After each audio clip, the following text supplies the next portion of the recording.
আসসালামু আলাইকুম। আমি তো ভালোবাসি তোকে পর্ব 22।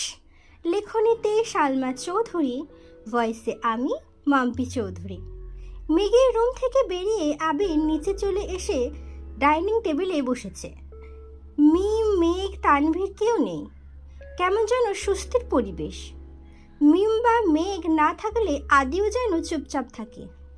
অসুস্থতার কারণে 2-3 দিন আবির রুমেই খেয়েছে, তাই তেমন কোনো কিছু উপলব্ধি করেনি। কিন্তু খাবার টেবিলে মেঘ নেই, এতেই যেন বুকটা কেঁপে উঠল আবিরের।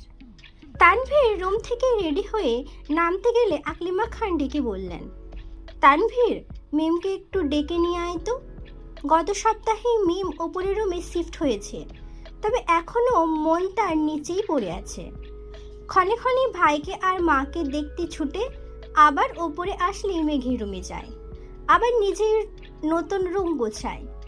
তানভীর মিমের দরজায় এসে ডাকলো, মিম, খাবি না?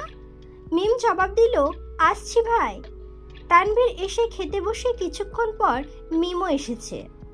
মোজাম্মেল খান আবিরের দিকে তাকিয়ে বললেন, তুমি কি আজও বাইরে খাওয়ার চিন্তা ভাবনা করছো? আবির কিছু বলার আগে ইকবাল খান বলে উঠলেন, না না, আবির আমার সাথে যাবে। আলী আহমেদ খান গম্ভীর কণ্ঠে বললেন, সেই ভালো, তুই নিয়ে যাস। ওর তো আবার আমাদের সাথে আমাদের গাড়িতে চলাফেরা করতে সমস্যা। আবির চটচলতি খাওয়া শেষ করলো। খাওয়ার আগে স্বাভাবিক কণ্ঠে বলল, আপনারা টাইম মতো চলে আসবেন প্লিজ। তানভীরের দিকে চেয়ে বলল, তুই কি এখন যেতে পারবি? তানভীর জবাব দিল, একটু পরে যাব। আবির শান্ত স্বরে বলল, ঠিক আছে, তাড়াতাড়ি চলে আসিস, আর বাইকের চাবি রুমে আছে, নিয়ে আসিস। তানভীর হাসি মুখে মাথা নাড়ল।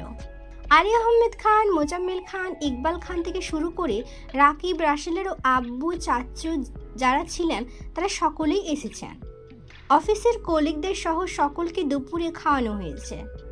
আবিরের একজন পরিচিত ছোট ভাই, নাম মিরাজ, তাকে আবিরের পিএ হিসেবে নিযুক্ত করা হয়েছে। সারাদিনের ব্যবস্থা শেষে যখন ঢাকার বুকে সন্ধ্যা, তখন তানভীরের সঙ্গে বাড়ি ফিরেছে আবির, সাথে কয়েক প্যাকেট বিরিয়ানি। বাসায় ঢুকে তানভীর বিরিয়ানিগুলো সবাইকে দিতে ব্যস্ত হলো। আবির একটা প্যাকেট নিয়ে সিঁড়ি দিয়ে উঠে মেঘের রুমে চলে গেল। মেঘ পাশ ফিরে ফেসবুকে ভিডিও দেখছিল। আবির গলা খাকারি দেওয়াতে পেছনে ঘুরেছে। আবির বিরিয়ানির প্যাকেট এগিয়ে দিয়ে ছোট করে বলল, তোর জন্য এনেছি, খেয়ে নিস। মেঘ কপাল কুঁচকে প্রশ্ন করল, কি এতে? আবির উত্তর দিল, বিরিয়ানি। মেঘ শুধু বলেছে আমারও তো। আবির সঙ্গে সঙ্গে বলে উঠল, আমি জানি তোর বিরিয়ানির থেকেও কাচ্চি অনেক বেশি পছন্দ, কিন্তু সব দিক বিবেচনা করে অফিসে বিরিয়ানিই দেওয়া হয়েছে। আজ এটা খেয়ে নে, আমি অন্যদিন তোর জন্য কাচ্চি নিয়ে আসবো। মেঘ আর কিছু বলল না। আবিরও বিরিয়ানি রেখে নিচের রুমে চলে গেল। 2-3 দিন কেটে গেল। আবিরের ব্যস্ততা এখন দ্বিগুণ বেড়েছে। 2 অফিসে সিইওর দায়িত্ব পালন করা চারটেখানে কথা নয়।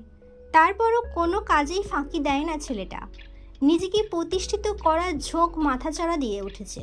শত ব্যস্ততার মাঝেও প্রতিদিন ফজরের নামাজ পড়ে বাসায় ফিরে নিজের ভালোবাসার মানুষটাকে ঘুমন্ত অবস্থাতেই দেখে যায়।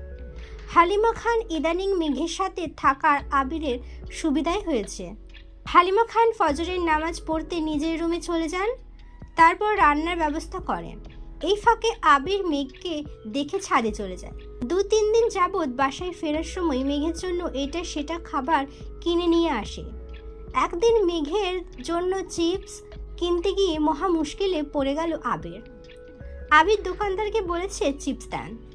দোকানদার জিজ্ঞেস করেছে কোনটা দেব। কম করে হলেও 20-30 জাতের চিপস। আবির হাঁ হয়ে তাকিয়ে আছে। মেঘের পছন্দের 2টা চিপসের নাম আবির জানত, কিন্তু অন্য কোন কোম্পানির চিপস পছন্দ করে তা আবিরের অজানা ছিল। তাই দোকান থেকে সব ব্র্যান্ডের চিপস 2টা করে মোটামুটি 1 বস্তা চিপস নিয়ে মেঘের রুমে হাজির হলো। ভাগ্যের সময়টা তখন বিকেল ছিল। ড্রয়িং রুমে কেউ ছিল না। এত চিপস দেখে মেঘ অগার মতো চেয়ে থেকে শুধালো, আপনি কি চিপসের ব্যবসা শুরু করেছেন?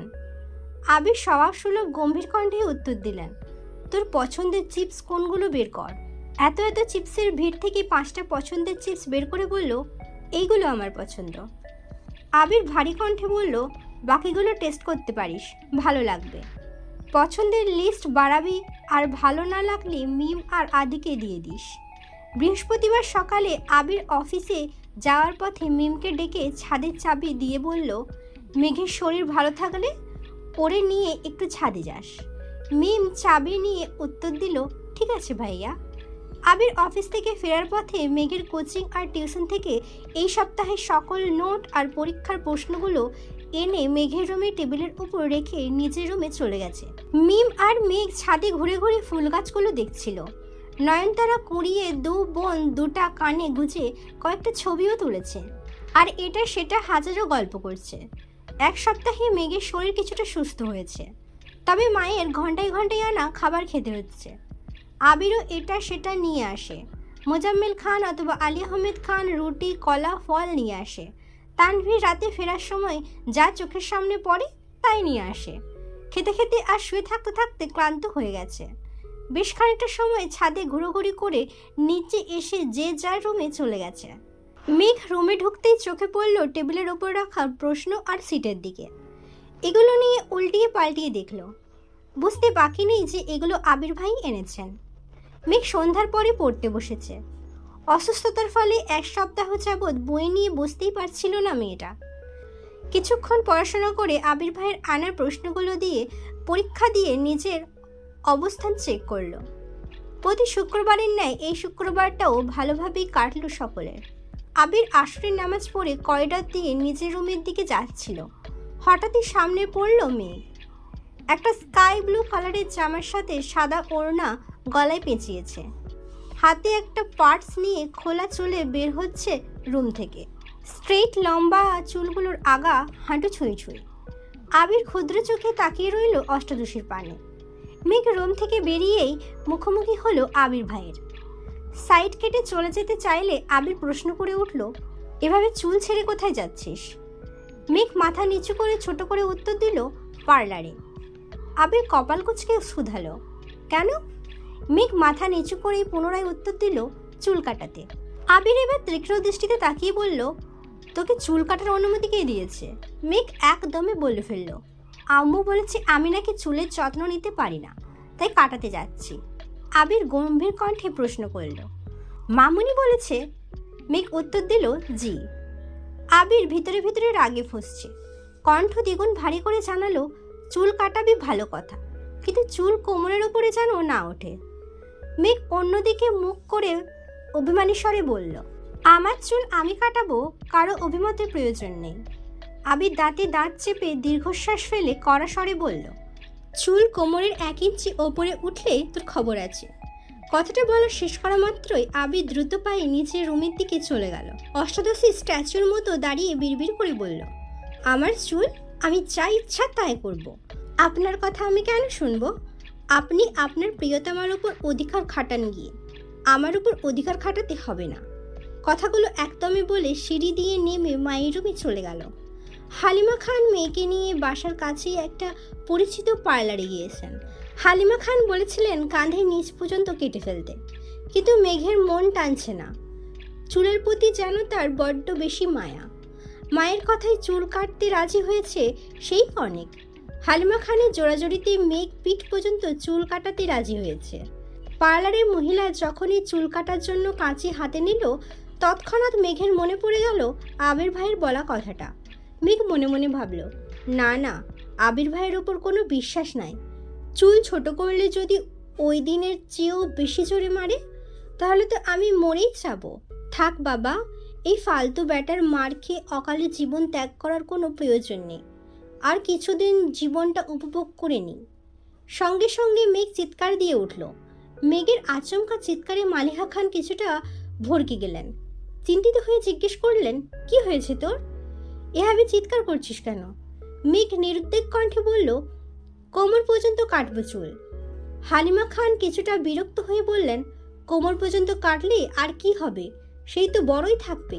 মেঘ মন খারাপ করে উত্তর দিল, তারপরও কোমর পর্যন্তই কাটবো, আর ছোট করব না, প্লিজ আম্মু।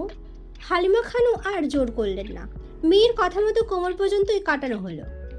কাজ শেষ করে সন্ধ্যার আগে আগে বাসায় ফিরেছেন মা মেয়ে। আবির ড্রয়িং রুমের সোফায় বসে কফি খাচ্ছিল।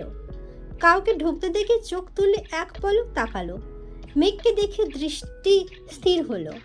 মেঘের চুল দেখার জন্য তীক্ষ্ণ দৃষ্টিতে চেয়ে রইল। মেঘ সিঁড়ি দিয়ে ওঠার পথে আবির ভাইয়ের দিকে তাকিয়ে ভেঙচি কেটে দ্রুত পায়ে উঠে নিচের রুমে চলে যাচ্ছে। মেঘের কোমর পর্যন্ত চুল দেখে আবির মাথা নিচু করে মুচকি হাসল। আবির কফি শেষ করে বাসা থেকে বেরিয়ে পড়েছে। প্রতি শুক্রবারের মতো মাগরিবের নামাজ পড়ে বন্ধুদের সাথে আড্ডা দিতে চলে গেছে। বাসায় ফিরতে ফিরতে 11টা বেজে গেছে। শনিবারে ডাইনিং টেবিলে নাস্তা করছিল সকলে। তখনই মেঘ নেমে আসছে। চঞ্চল পায়ের নুপুরে ঝনঝন শব্দে আবির চাইল সিঁড়িতে। চুল ছোট করতে যেন অন্যরকম সুন্দর লাগছে তার অষ্টাদশীকে। কোমরে পড়া চুলগুলো হাঁটার সঙ্গে সঙ্গে এদিকে সেদিকে নড়ছে।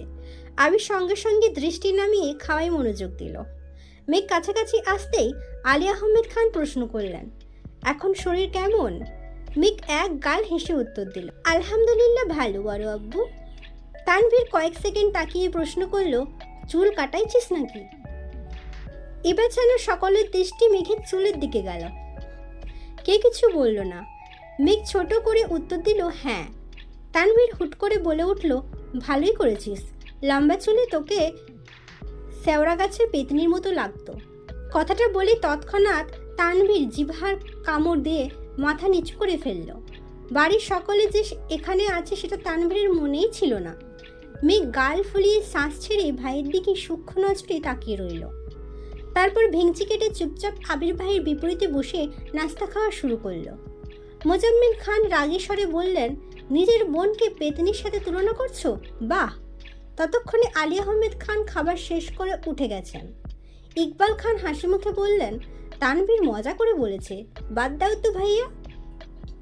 মোজাম্মেল খান কঠিন স্বরে বললেন, আমার মেয়েকে নিয়ে কেউ যেন এরকম মজা আর না করে। আমার মেয়ের তুলনা শুধু পরীর সঙ্গেই সম্ভব। কথাটা বলেই মোজাম্মেল খান রাগে ফুঁসতে ফুঁসতে চলে যাচ্ছেন। এদিকে বাবার কথায় খুশিতে মেঘ সশব্দে হেসে উঠল। বাবা যাওয়ার দিকে তাকিয়ে তানভীর বিড়বিড় করে বলল, পেতনি তো তবুও গাছে থাকে, পরী হয়ে কোন দেশ বিদেশে ঘুরবে তখন তো খোঁজও পাবে না। ইকবাল খান কিছুটা হেসে স্বাভাবিক কণ্ঠে বলল, ভাইয়ার সামনে এসব উল্টোপাল্টা মজা করিস না, এসব মজা ভাইয়া নিতে পারে না। তানভীর আর কথা বাড়ালো না। ইকবাল খান খাবার খেয়ে উঠে পড়েছেন। আবির যেন নীরব দর্শক, এক হাতে ফোনে কি চেক করছেন, অন্য হাতে খাবার খাচ্ছেন। মেঘও মনোযোগ দিয়ে খাবার খেতে ব্যস্ত। মিম হঠাৎই বলে উঠল, আপু জানো কি হয়েছে? মেঘ ঘাড় ঘুরিয়ে মিমের দিকে তাকিয়ে বলল, কি হয়েছে? আবিরও ফোন থেকে দৃষ্টি সরিয়ে মিমের দিকে চাইল। মিম আবিরকে দেখেই ঢোক গিলে ছোট করে বলল, পরে বলবো নে। মেঘ বলে উঠল, কি হয়েছে বল। আবির মেঘের দিকে তাকিয়ে থমথমে কণ্ঠে বলল, চুপচাপ খেতে পারিস না? খেতে বসে এত কথা কিসের? মেঘ আর মিম দুজনেই মাথা নিচু করে চুপচাপ খাচ্ছে। আবিরও খাবার শেষ করে বেসিনে চলে গেছে। ততক্ষণে মালিহা খান ডাইনিং টেবিলের কাছে এসে শুধালেন, তোদের কি আর কিছু লাগবে? মেঘ উদ্গ্রীব হয়ে প্রশ্ন করল, আচ্ছা বড় আম্মু, তোমার ছেলের জন্মের পর কি মুখে মধু দাওনি? মালিহা খান হেসে উঠলেন। আবির বেরিয়ে যেতে যেতে রাশভারী কণ্ঠে বলল, মধুতে ভেজাল ছিল, তাই খায়নি। মেঘ আশ্চর্য নয়নে সহসা ঘাড় ঘোরালো, কিন্তু ততক্ষণে আবির মেন গেট পেরিয়ে বেরিয়ে গেছে। মেঘ পুনরায় মালিহা খানের দিকে চাইল। মালিহা খান হাসি থামিয়ে বললেন, আবিরকে সত্যিই মধু দেওয়া হয়নি। আবিরের জন্মের সময় আমার অবস্থা অনেক খারাপ ছিল। তখন বাড়িতে দুজন ডাক্তার ছিল, কখন কি সমস্যা হয় সেজন্য। আর ডাক্তাররা কি মধু খেতে দিবে নাকি? বারবার নিষেধ করা হয়েছে, কোনো প্রকার মধু পানি খাওয়ানো যাবে না। আর তোর বড় আব্বুকে এখন কি দেখছিস? আবিরের জন্মের সময় ছেলেকে রেখে এক চুলও কোথাও নড়েনি। ডাক্তার যা যা বলেছে, যেভাবে বলেছে সেভাবেই সব করেছে। মেঘ মালিহা খানের দিকে তাকিয়ে নিরেট কণ্ঠে বলে, এজন্যই তোমার ছেলে এমন কাঠখোট্টা। মালিহা খান স্বাভাবিক কণ্ঠে বললেন, আবির ছোটবেলায় এরকম ছিল না। বিদেশে যাওয়ার আগে থেকে কেমন জানি হয়ে গেছে। দেশে ফিরে তো আরও গম্ভীর হয়ে গেছে। সেসব কথা বাদ দে, তোরা তাড়াতাড়ি খাওয়া শেষ করে পড়তে বস গিয়ে। সারাদিন শেষে রাতের বেলা মেঘ পড়ছিল। পড়তে পড়তে হঠাৎই জান্নাত আপুর কথা মনে পড়েছে। রবিবারও তো জান্নাত আপু আসার কথা, কিন্তু মেঘের তো জান্নাত আপুকে দেখার বা ওনার কাছে পড়ার বিন্দুমাত্র ইচ্ছে নেই। মেঘ পড়ছে আর অপেক্ষা করছে কখন তানভীর বাসায় ফিরবে আর তানভীরকে বলবে জান্নাত আপুর কাছে পড়বে না। রাত 11টার পর তানভীর ফিরেছে। মেঘ পড়া শেষ করে ভাইয়ের রুমের সামনে গিয়ে ডাকলো, ভাইয়া। তানভীর ভেতর থেকে বলল, হ্যাঁ ভিতরে আয়। মেঘ রুমে ঢুকে বিছানার পাশে দাঁড়িয়ে আছে। তানভীর বোনের দিকে চেয়ে প্রশ্ন করলো, কিছু বলবি? মেঘ কোমল কণ্ঠে বলল, একটা কথা বলতাম। তানভীর স্বাভাবিকভাবে বলল, হ্যাঁ বল।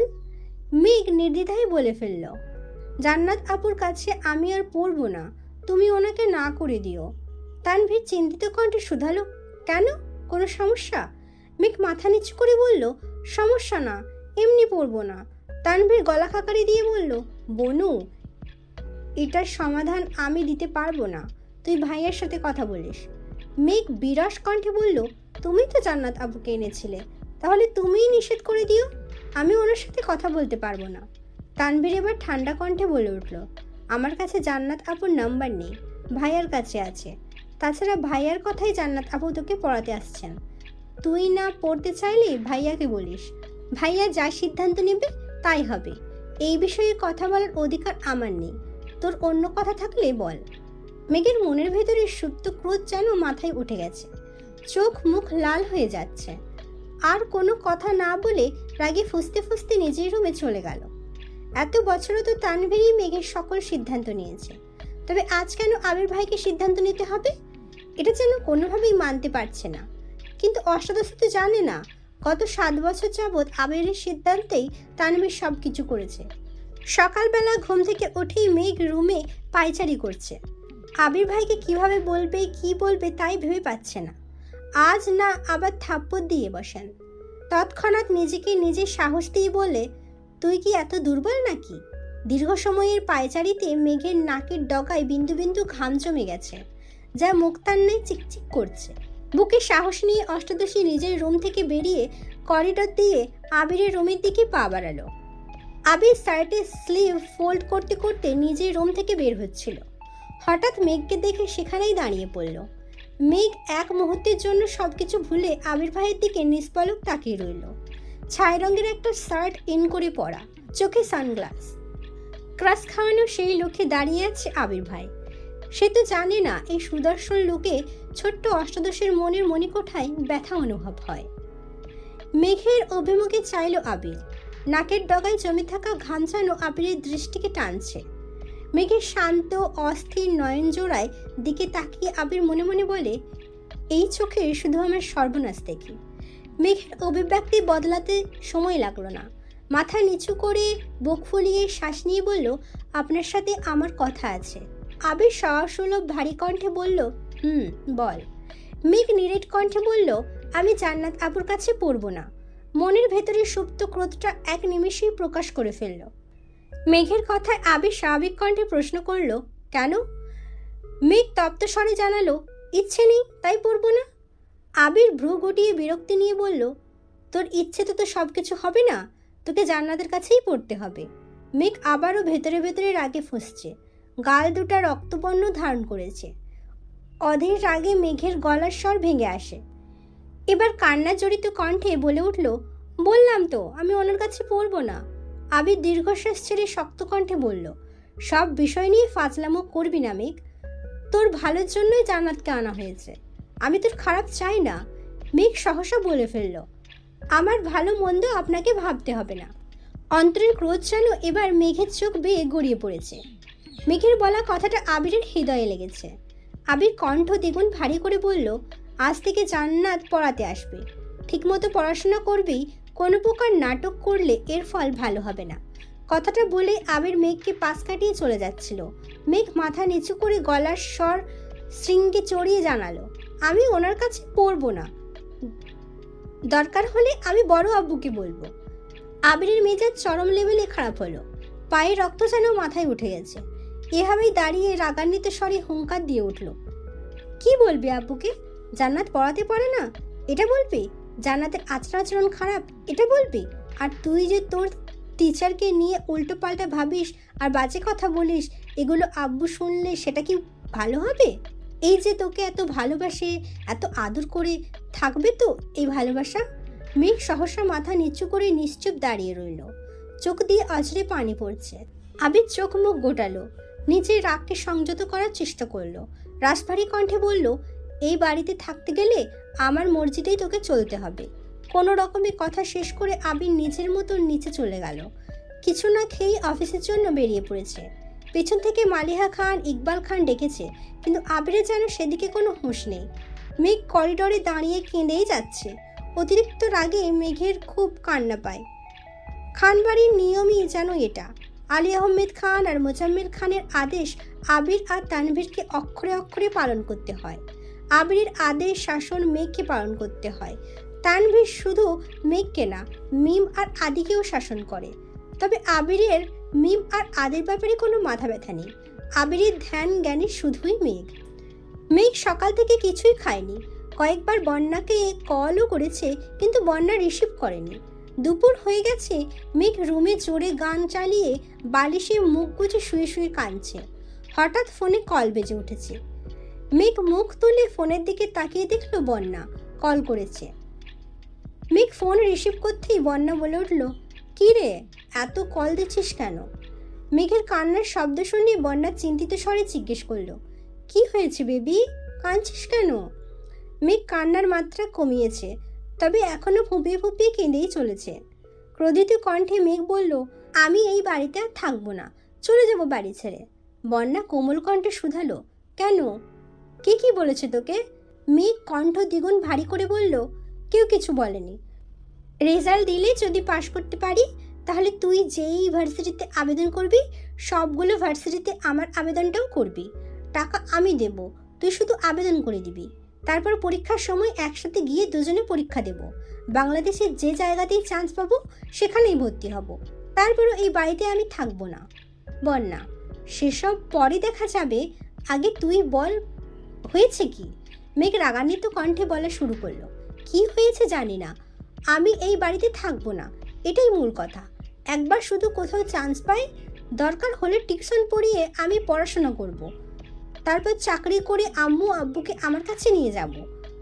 আব্বু না গেলে শুধু আম্মুকেই নিয়ে যাব। তবু এই বাড়িতে থাকবো না। যে যার মতো শুধু নিজেদের মর্জি আমার উপর চাপিয়ে দেয়। এত বছর সহ্য করেছি, এখন জীবনে আরেক হিটলার আবির্ভাব হয়েছে। আমার জীবনটা তছনছ করে দিচ্ছে। উনি যা বলবেন তাই মানতে হবে, যেভাবে বলবেন সেভাবেই চলতে হবে। কেন? আমি ওনার কথা মেনে চলবো না। তুই আবেদন না করে দিলে বলিস, আমি নিজে নিজেই করব। বাই। একদমই কথাগুলো বলে ফোন কেটে বিছানার পাশে ফোন ফেলে আবারও বালিশে মুখ গুজে কাঁদছে। বন্যা আহাম্মকের মতো বসে রইল। কি এমন হয়েছে যে মেয়ে সব ছেড়ে ছুড়ে চলে যেতে চাইছে? কিছুই তার মাথায় ঢুকছে না। আবির মেঘের রুমের দরজায় দাঁড়িয়ে মেঘের বলা প্রত্যেকটা কথা শুনেছে। আবির দাঁত পিছিয়ে ক্ষিপ্ত দৃষ্টিতে চেয়ে আছে মেঘের দিকে। আবিরের এক হাতে কাচ্চির প্যাকেট, অন্য হাতে চোখ থেকে খোলা সানগ্লাসটা মুষ্টিবদ্ধ করে চেপে ধরে আছে। সানগ্লাস ভেঙে শুধু হাত কাটার অপেক্ষা। সকালে মেঘকে ঝেড়ে অফিসে যাওয়ার পর থেকে আবিরের মন ছটফট করছিল। কোনোভাবেই কাজে মন দিতে পারছিল না। বাধ্য হয়ে অফিস থেকে বেরিয়ে জ্যাম পেরিয়ে অষ্টাদশীর পছন্দের রেস্টুরেন্ট থেকে কাচ্চি নিয়ে বাসার দিকে রওনা দিয়েছিল। মেঘ স্পেশাল কিছু রেস্টুরেন্ট ব্যতীত অন্য কোথাও কাচ্চি খায় না। গত সপ্তাহে আবিরের কাজের ব্যস্ততার ফলে সেই রেস্টুরেন্ট থেকে কাচ্চি নিয়ে খাওয়ানোর সময় সুযোগ হয়ে ওঠেনি। তাই আজ সব কাজ ফেলে বেরিয়েছিল। কিন্তু যাকে সে নিজের থেকেও বেশি ভালোবাসে, সেই অষ্টাদশী তাকে ছেড়ে চিরতরে দূরে চলে যাওয়ার প্ল্যান করছে। এটা শুনে যেন আবিরের মাথায় আকাশ ভেঙে পড়েছে, হৃদয় কেঁপে উঠেছে। নিজের অজান্তেই মনে মনে বলল, এত ঘৃণা করিস আমায়? এই ছিল আমি একটু ভালোবাসি তোকে পর্ব 22। পরবর্তী পর্ব নিয়ে খুব তাড়াতাড়ি আসবো। সুস্থ থাকবেন, ভালো থাকবেন, নিজের খেয়াল রাখবেন। আল্লাহ হাফিজ। আসসালামু আলাইকুম। আমি একটু ভালোবাসি তোকে পর্ব 23। লেখনীতে সালমা চৌধুরী, ভয়েসে আমি মাম্পি চৌধুরী। মেঘের পানে ক্ষিপ্ত নয়নে কিছুক্ষণ তাকিয়ে থেকে আবির দুপা পিছিয়ে সিঁড়ি দিয়ে নেমে গেছে। ডাইনিং টেবিলের ওপর কাচ্চির বক্স রেখে দ্রুত পায়ে মেইন গেট পেরিয়ে চলে যেতে নিলে আদি পেছন থেকে রেগে উঠল, ভাইয়া। আদির ডাক আবিরের কান পর্যন্ত পৌঁছলো কি না কে জানে, ফিরেও দেখল না। আবিরের অক্ষিযুগল আগ্নেয়গিরির লাভার ন্যায় লাল টুকটুকে হয়ে গেছে। গেট পেরিয়ে বাইকে উঠতে গিয়ে হাতে থাকা সানগ্লাসটা ডাস্টবিনের দিকে ছুঁড়ে ফেলে দেয়। নিজের ভেতরের সবটুকু ক্রোধ যেন সানগ্লাসটার উপর ঢেলে দিয়েছে। সানগ্লাস ভেঙে খণ্ড বিখণ্ড হয়ে গেছে। সানগ্লাসের ভাঙা অংশের চাপে হাতও কেটেছে 2-3 জায়গাতে। এই হাত নিয়েই বাইক স্টার্ট দিয়ে নিজের অফিসে চলে যায়। অফিসে ঢুকতেই রাকিব ছুটে আসে। স্যার, আপনি এত তাড়াতাড়ি চলে আসলেন যে? বউকে সময় দেওয়া শেষ? আবির ক্রুদ্ধ আঁখিতে চাইল রাকিবের দিকে। কোনো কথা না বলে নিজের কেবিনে ঢুকে চেয়ারে চোখ বন্ধ করে বসে পড়ল। রাকিবও পেছন পেছন আবিরের কেবিনে ঢুকলো। সহসা চোখ পড়ল আবিরের হাতের দিকে। আটকে উঠে ছুটে গিয়ে আবিরের হাত ধরল। হাত কাটছিস কিভাবে? আবির হাত সরিয়ে বলল, তুই এখন যা, আমি একটু একা থাকতে চাই। রাকিব আকুল স্বরে জানালো, চলে তো যাবই, আগে বল কি হয়েছে? আবির অনমনীয় কণ্ঠে উত্তর দিল, কিছু হয়নি। রাকিব ভাবুক স্বরে বলল, কিছু তো একটা অবশ্যই হয়েছে। আমি তোর বেস্ট ফ্রেন্ড, এটা ভুলে যাইস না। এখন বল কি হয়েছে? মেঘ কিছু করেছে? ক্রোধে আবিরের নাকের ডগা ফুলে আছে। নয়ন জোড়া এখনো রক্তবর্ণ হয়ে আছে। বক্ষস্থলে থাকা হৃৎপিণ্ডটা যেন দিকবিদিক ছুটে বেড়াচ্ছে। আবির দীর্ঘশ্বাস ছেড়ে কঠিন স্বরে বলল, আমি ওর জীবনে কাঁটার নেই। আবির নামক কাঁটাটা ওর জীবনে না থাকলে ও হয়তো অনেক বেশি হ্যাপি থাকতো। রাকিব ভ্রুকুচকে বলল, কি বলছিস এসব? মাথা ঠিক আছে তোর? আবির শ্বাস ছেড়ে শক্ত কণ্ঠে উত্তর দিল, আমি ঠিক করেছি ওকে ওর মতো থাকতে দেব, ওর ব্যাপারে কোনো কথা বলবো না। রাকিব এবার সশব্দে হেসে উঠল। আবির ভ্রুকুচকে ক্রোধিত নয়নে চেয়ে রইল। রাকিবের সেদিকে হুঁশ নেই। হাসতে হাসতে পেট চেপে ধরেছে। আবির রাগান্বিত কণ্ঠে বলল, অহেতুক হাসছিস কেন? রাকিবের হাসি যেন থামছেই না। আবিরের কাছ থেকে দূরে গিয়ে বলে, বন্ধু, এত কিছু করেও যখন প্রেমিকার মন পায় না, তখন তার জন্য শুধু একটা গানই গাইতে ইচ্ছে করছে। যার কারণে ছাড়লাম আমি জগৎ সংসার, তবুও সে পাষাণ বন্ধু হইল না আমার। আমার দুঃখে কান্দে আকাশ, কান্দে রে জমিন, নিদয়া তুই পাষাণ বন্ধু এত রে কঠিন। তোর মনের পিঞ্জরায় তুই কারে দিলি ঠাই, কারে এত করলি আপন পর করে আমায়। তুই ভালো থাকিস বন্ধু আমার, সুখে থাকিস রোজ, তোর স্বপ্নে আমি আসবো ঠিকই নিতে তোর খোঁজ। আবির বসা থেকে উঠে দাঁড়াতেই রাকিব হাসতে হাসতে কেবিন থেকে ছুটে বের হয়ে নিজের রুমে চলে গেল।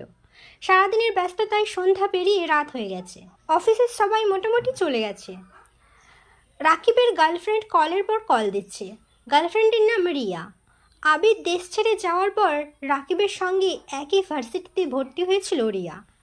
সেই থেকে ধীরে ধীরে বন্ধুত্ব, তারপরে প্রেম। তাদের 2 বছরের রিলেশন চলছে। 4 থেকে 5 বার কল করার পর রাকিব রিসিভ করে বলে উঠল, কি হয়েছে, এত কল দিচ্ছ কেন? জানো না এ সময় অফিসে থাকি। রিয়ার গলা দিয়ে কথা বের হচ্ছে না। কোনো রকমে বলল, আমাকে একটা ইনহেলার আর কিছু ঔষধ কিনে দিয়ে যেতে পারবা? রাকিব এবার চিন্তিত স্বরে বলল, কি হয়েছে তোমার? আজকে দুপুর পর্যন্ত বাসায় টুকিটাকি কাজ করছিলাম, বিকেল থেকেই শ্বাসকষ্ট হচ্ছে, আস্তে আস্তে বাড়তেছে মনে হচ্ছে। রাকিব কণ্ঠ ভারী করে বলল, তুমি জানো তোমার ডাস্ট অ্যালার্জি, তারপরও কেন যাও কাজ করতে? আমি এসে কল দিচ্ছি, সাবধানে থাকো, বাই। রাকিব আবিরের কেবিনের সামনে দাঁড়িয়ে বলল, তুই বাসায় কখন যাবি? আবির ল্যাপটপের দিকে তাকিয়ে উত্তর দিল, একটু দেরি হবে। কেন? রাকিব বলল, রিয়া অসুস্থ, ওষুধ নিয়ে যেতে হবে। আমি কি চলে যাব? আবির চোখ তুলে চেয়ে বলল, সিরিয়াস কিছু? রাকিব মৃদু হেসে উত্তর দিল, না না, তেমন না, ওর তো সেই একটাই সমস্যা। আবির স্বাভাবিক কণ্ঠে জানালো, ঠিক আছে তুই যা, কোনো সমস্যা হলে জানাইস। রাকিব হাসি মুখে বলল, তুই কাজ শেষ করে তাড়াতাড়ি চলে যাস। আবির মাথা নিচু করে চুপচাপ কাজে মনোযোগ দিল। অন্যদিকে মেঘকে পড়াতে জান্নাত আপু এসেছেন। মেঘ মনের বিরুদ্ধে বাধ্য হয়ে পড়তে বসেছে।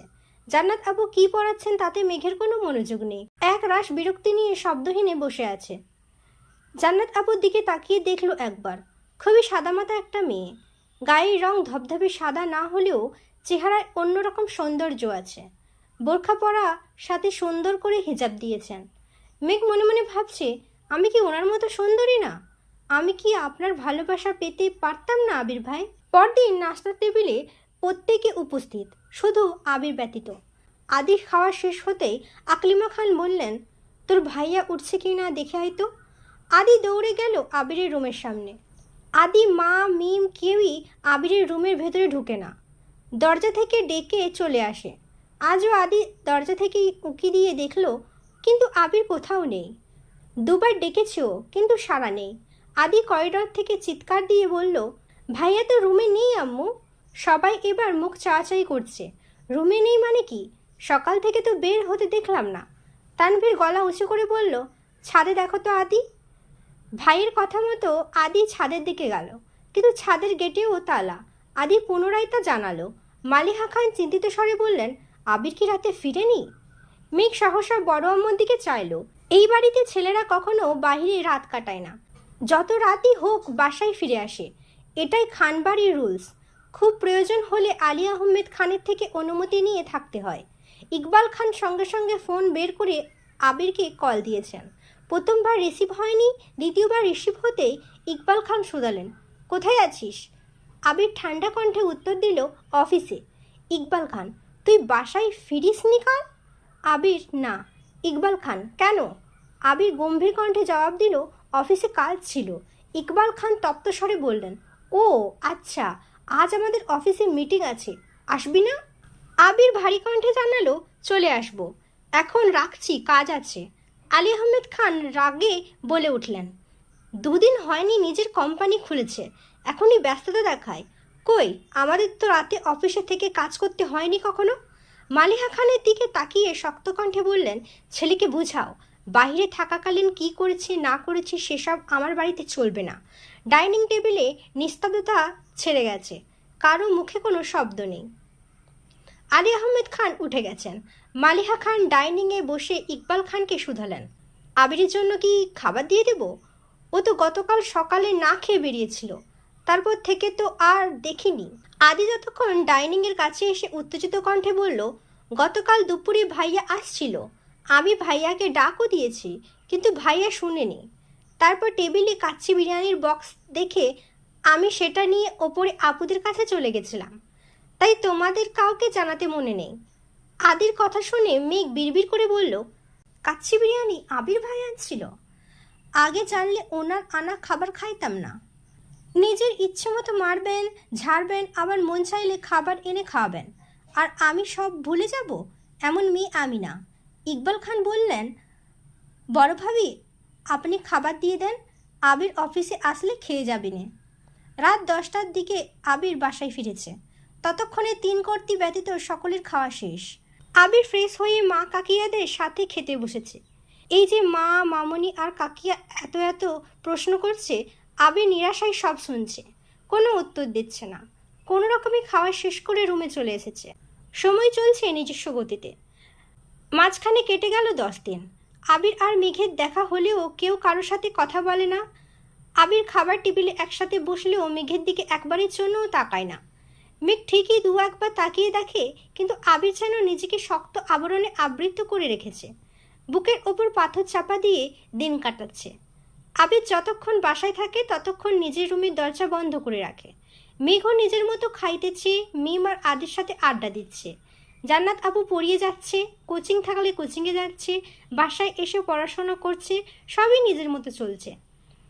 শুধু মাঝে মাঝে ভাবি, আবির ভাইয়ের কি কিছু হয়েছে?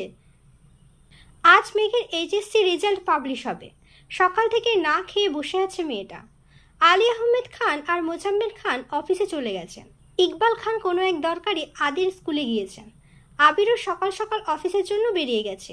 আবিরের কিছুক্ষণ পর তানভীরও বেরিয়েছে। ঘণ্টাখানেক পর রেজাল্ট পাবলিশ হয়েছে। মাহদিবা খান মেঘ গোল্ডেন GPA 5 পেয়েছে। খানবাড়িতে খুশির আমেজে ভরে উঠেছে। কিছুক্ষণের মধ্যেই মোজাম্মেল খান আর আলী আহমেদ খান মিষ্টি নিয়ে বাসায় হাজির হয়েছেন। ইকবাল খানও আদিকে নিয়ে ফেরার পথে কয়েক কেজি মিষ্টি কিনে এনেছেন। আবিরের পর মেঘই পড়াশোনায় খানবাড়ির মুখ উজ্জ্বল করেছে। মাঝখানে তানভীর 4°+ রেজাল্ট নিয়ে এসএসসি এইচএসসি পাশ করেছে। মালিহা খান ছেলেকে কল দিচ্ছেন, কিন্তু আবির কল ধরছে না। তানভীরকেও কল দিয়েছেন, কিন্তু ব্যস্ত বলছে। বাড়িতে এত আনন্দ, কিন্তু দু ভাই যেন নিরুদ্দেশ। বেশ কিছুক্ষণ পর আবির আর তানভীর বাসায় ফিরেছে। তানভীর একটা র্যাপিং করা বক্স মেঘের হাতে দিয়ে হাসি মুখে বলল, কংগ্রাচুলেশন মাই ডিয়ার বনু। মেঘ এক গাল হেসে জানালো, থ্যাংক ইউ ভাইয়া। আবির কোনো দিকে না তাকিয়ে নিঃশব্দে দীর্ঘ পা ফেলে নিচের রুমে চলে গেছে। মেঘ আবিরের দিকে চেয়ে মনে মনে বলল, একটা মানুষ এতটা হৃদয়হীন হয়ে থাকে কি করে? সামান্য একটা কংগ্রেস শব্দও কি বলা যেতে পারতো না? তানভীর মেঘের জন্য স্পেশালি রসমালাই নিয়ে আসছে।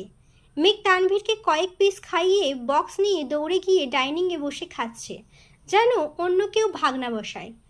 তানভীর নিজের রুমে ফ্রেশ হয়ে চলে গেছে। 20 মিনিটের মধ্যে আবির অফিসের জন্য রেডি হয়ে বের হচ্ছে। আবিরের পিছন পিছন তানভীরও নামছে। মালিহা খান আবিরকে ডেকে বললেন, এই সময় আবার কোথায় যাচ্ছিস? আবির ভারী কণ্ঠে বলল, অফিসে কাজ আছে। মালিহা খান আবারও বললেন, মিষ্টি খেয়ে যা। আবির কণ্ঠ দ্বিগুণ ভারী করে বলল, সময় নেই। মেঘ তখনও ডাইনিংয়ে চেয়ারে বসে আছে। আবির ভাইয়ের কাঠখোট্টা জবাবে অষ্টাদশীর মন খারাপ হলো। মনে মনে ভাবল, সত্যিই কি আপনার সময় নেই, নাকি আমার রেজাল্টের মিষ্টি আপনি খেতে চান না? আবির চলে যাচ্ছে। মালিহা খান আবিরের যাওয়ার দিকে চেয়ে পুনরায় সিঁড়িতে থাকা তানভীরের পানে তাকিয়ে চিন্তিত স্বরে বললেন, আমি আরও ভাবলাম বোনের রেজাল্টের খুশিতে তোরা দু ভাই মিলে এলাকায় মিষ্টি দিয়ে আসবি। তানভীর মৃদু হেসে প্রশ্ন করল, এক বাড়িতে কতবার মিষ্টি খেতে হবে? হালিমা খান ছেলের কথার মানে বুঝল না। কপাল কুঁচকে বললেন, মিষ্টি তো দেওয়া হয়নি এখনো। তানভীর হাসি মুখে বলল, ভাইয়া আর আমি এলাকার সব বাড়িতে মিষ্টি দিয়েই বাসায় এসেছি। মেঘ বিস্ময়কর দৃষ্টিতে ভাইয়ার অভিমুখে তাকিয়েছে। অষ্টাদশীর চোখে মুখে উজ্জ্বলতা ফুটে উঠেছে। 10 দিনের রাগ যেন 10 সেকেন্ডেই হাওয়া হয়ে গেছে। প্রিয় মানুষ বরাবরই প্রিয় থাকে, মাঝে মাঝে শুধু অভিমানের চাদরে ঢেকে যায়। মেঘ বিড়বিড় করে বলল, আমি কি ঠিক শুনছি? আবির ভাই আমার রেজাল্টের খুশিতে এলাকায় মিষ্টি খাইয়েছেন? তাহলে বাসায় এমন মোড নিয়ে ছিলেন কেন? একটা মিষ্টি মুখেও দিলেন না, কিন্তু কেন? উনি কি কোনো বিষয়ে রেগে আছেন? মেঘের পাশাপাশি সবাই যেন অবাক চোখে তাকিয়ে আছে তানভীরের দিকে। তানভীরের কথায় আকলিমা খান ভ্রুকুচকে বললেন, আমাদেরকে জানাতে কি এমন হতো শুনি? আবির বা তুই কেউই তো বলতে পারতি। তানভীর হাসি মুখে উত্তর দিল, ভাইয়ার লোক দেখানো কাজ পছন্দ করে না, জানোই তো। তাছাড়া আমি তো এখন বললামই তোমাদের। মোজাম্মেল খান আবিরের এমন কাণ্ডে খুশি হয়ে বললেন, যাক, বড় ভাইয়ের দায়িত্ব পালনে আবির অবহেলা করেনি, এটাই তো দরকার। আব্বুর মুখে এমন কথা শুনে মেঘের মুখটা মলিন হয়ে গেল। আবির ভাইকে তো সে বড় ভাই হিসেবে ভাবেইনি কখনো। আবির ভাই হলে ক্রাস, না হলে বাঁশ, ভাইটাই কিছু না। রাত 10টার দিকে আবির ফিরেছে। মেঘ তখন পড়ছিল। আবির রাতে খাবার খেয়ে নিজের রুমে গিয়ে দরজা বন্ধ করে ফেলেছে। বেশ কিছুক্ষণ পর মেঘ নিচে আসতেই আকলিমা খান বলে উঠলেন, কি রে, আবিরকে মিষ্টি দিলি না? মেঘ আশ্চর্য নয়নে চেয়ে বলল, তোমরা দাওনি কেউ? হালিমা খান স্বাভাবিক কণ্ঠে বললেন, আমরা তো বলেছি, ও তো খাবে না বলে চলে গেল। তুই একটু নিয়ে যা। তুই বললে যদি খায়। একটা প্লেটে কয়েকটা মিষ্টি নিয়ে মেঘ গুটি গুটি পায়ে করিডর পেরিয়ে আবির ভাইয়ের রুমের সামনে হাজির হলো। এক হাতে দরজা ধাক্কা দিতেই বুঝতে পারল ভেতর থেকে দরজা বন্ধ। দরজা বন্ধ দেখে মেঘের খটকা লাগলো। আবির ভাই আসার পর থেকে কখনো দরজা বন্ধ করে ঘুমায় না, তাহলে ইদানিং দরজা বন্ধ করে রাখেন কেন? রুমের ভেতরে কম সাউন্ডে গান বাজতেছে। মেঘ মনোযোগ দিয়ে শোনার চেষ্টা করল। এই অবেলায় তোমারই আকাশে নীরব আপোষে ভেসে যায় সেই ভীষণ শীতল ভেজা চোখ, কখনো দেখায়নি তোমায়। কেউ কোথাও ভালো নেই যেন সে, কতকাল আর হাতে হাত অবেলায়, কতকাল আর ভুল অবসন্ন বিকেলে ভেজা চোখ দেখায়নি তোমায়। মেঘ ওষ্ঠ উল্টে বিড়বিড় করে বলল, আবির ভাই এত কষ্টের গান শুনছে কেন? ব্যাপার কি? মিক দরজায় টোকা দিয়ে আস্তে করে ডাকলো, আবির ভাই। ভেতর থেকে কোনো জবাব না আসায় মিক উচ্চস্বরে আবার ডাকলো, আবির ভাই। সহসা গান বন্ধ হয়ে গেল। সিগারেট হাতে দরজা খুলে দিল আবির। পরনে কালো টি শার্ট আর ট্রাউজার। কপালে আর নাকে ঘামের বিন্দু বিন্দু পানি জমে আছে। সাথে ঘামে জবজবে পুরো শরীর, অগাছালা চুল। শ্যামবর্ণের মুখশ্রী মলিন হয়ে আছে। নিরেট কণ্ঠে বলল, কিছু বলবি? আবির ভাইয়ের হাতে দ্বিতীয়বারের মতো সিগারেট দেখে মেঘের হৃদয় চূর্ণ বিচূর্ণ হলো। হাজার রাগ অভিমান থাকুক, তারপরও আবির ভাইয়ের প্রতি মেঘের সুপ্ত ভালোবাসা এখনও বর্তমান। মেঘ আর্তনাদ করে বলল, আপনি আবারও সিগারেট খাচ্ছেন? আবির গম্ভীর কণ্ঠে শোধালো, তাতে তোর কোনো সমস্যা? মেঘ মাথা নিচু করে শীতল কণ্ঠে জবাব দিল, হ্যাঁ। আবির কপাল কুঁচকে তাকিয়ে শক্ত কণ্ঠে বলল, কী সমস্যা? প্রশ্ন করে দরজা থেকে সরে বিছানার পাশে বসে সিগারেট ঠোঁটে ধরেছে। অকস্মাৎ মেঘ দ্রুত পায়ে আবিরের কাছে গিয়ে মুখ থেকে সিগারেট টেনে ফ্লোরে ছুঁড়ে ফেলে দিয়ে রাগে ফুঁসতে ফুঁসতে জবাব দিল, আপনি সিগারেট খান, এটাই আমার সমস্যা। আবির আশ্চর্য নয়নে চেয়ে রইল অষ্টাদশীর ললিত মুখবিবরণের অভিমুখে। মেঘ রাগে ফুঁসছে আর ঘন ঘন শ্বাস ছাড়ছে। আবার মনে মনে ভীত হচ্ছে, আবির ভাই যদি মারেন? তৎক্ষণাৎ নিজেকে সাহস দিল, মারলে মারবে, কিন্তু ওনাকে সিগারেট খেতে আমি দেখতে পারবো না। আবির ভারী কণ্ঠে শুধালো, কেন আসছিস? মেঘের মাথা থেকে ওইসব চিন্তা সরে গেছে। তবুও কিছুটা চিন্তিত স্বরে বলল, আপনার জন্য মিষ্টি নিয়ে আসছি। আবির ঠান্ডা কণ্ঠে উত্তর দিল, আমি মিষ্টি খাবো না, নিয়ে যা। মেঘ ভয়ে ভয়ে জিজ্ঞেস করল, কেন খাবেন না?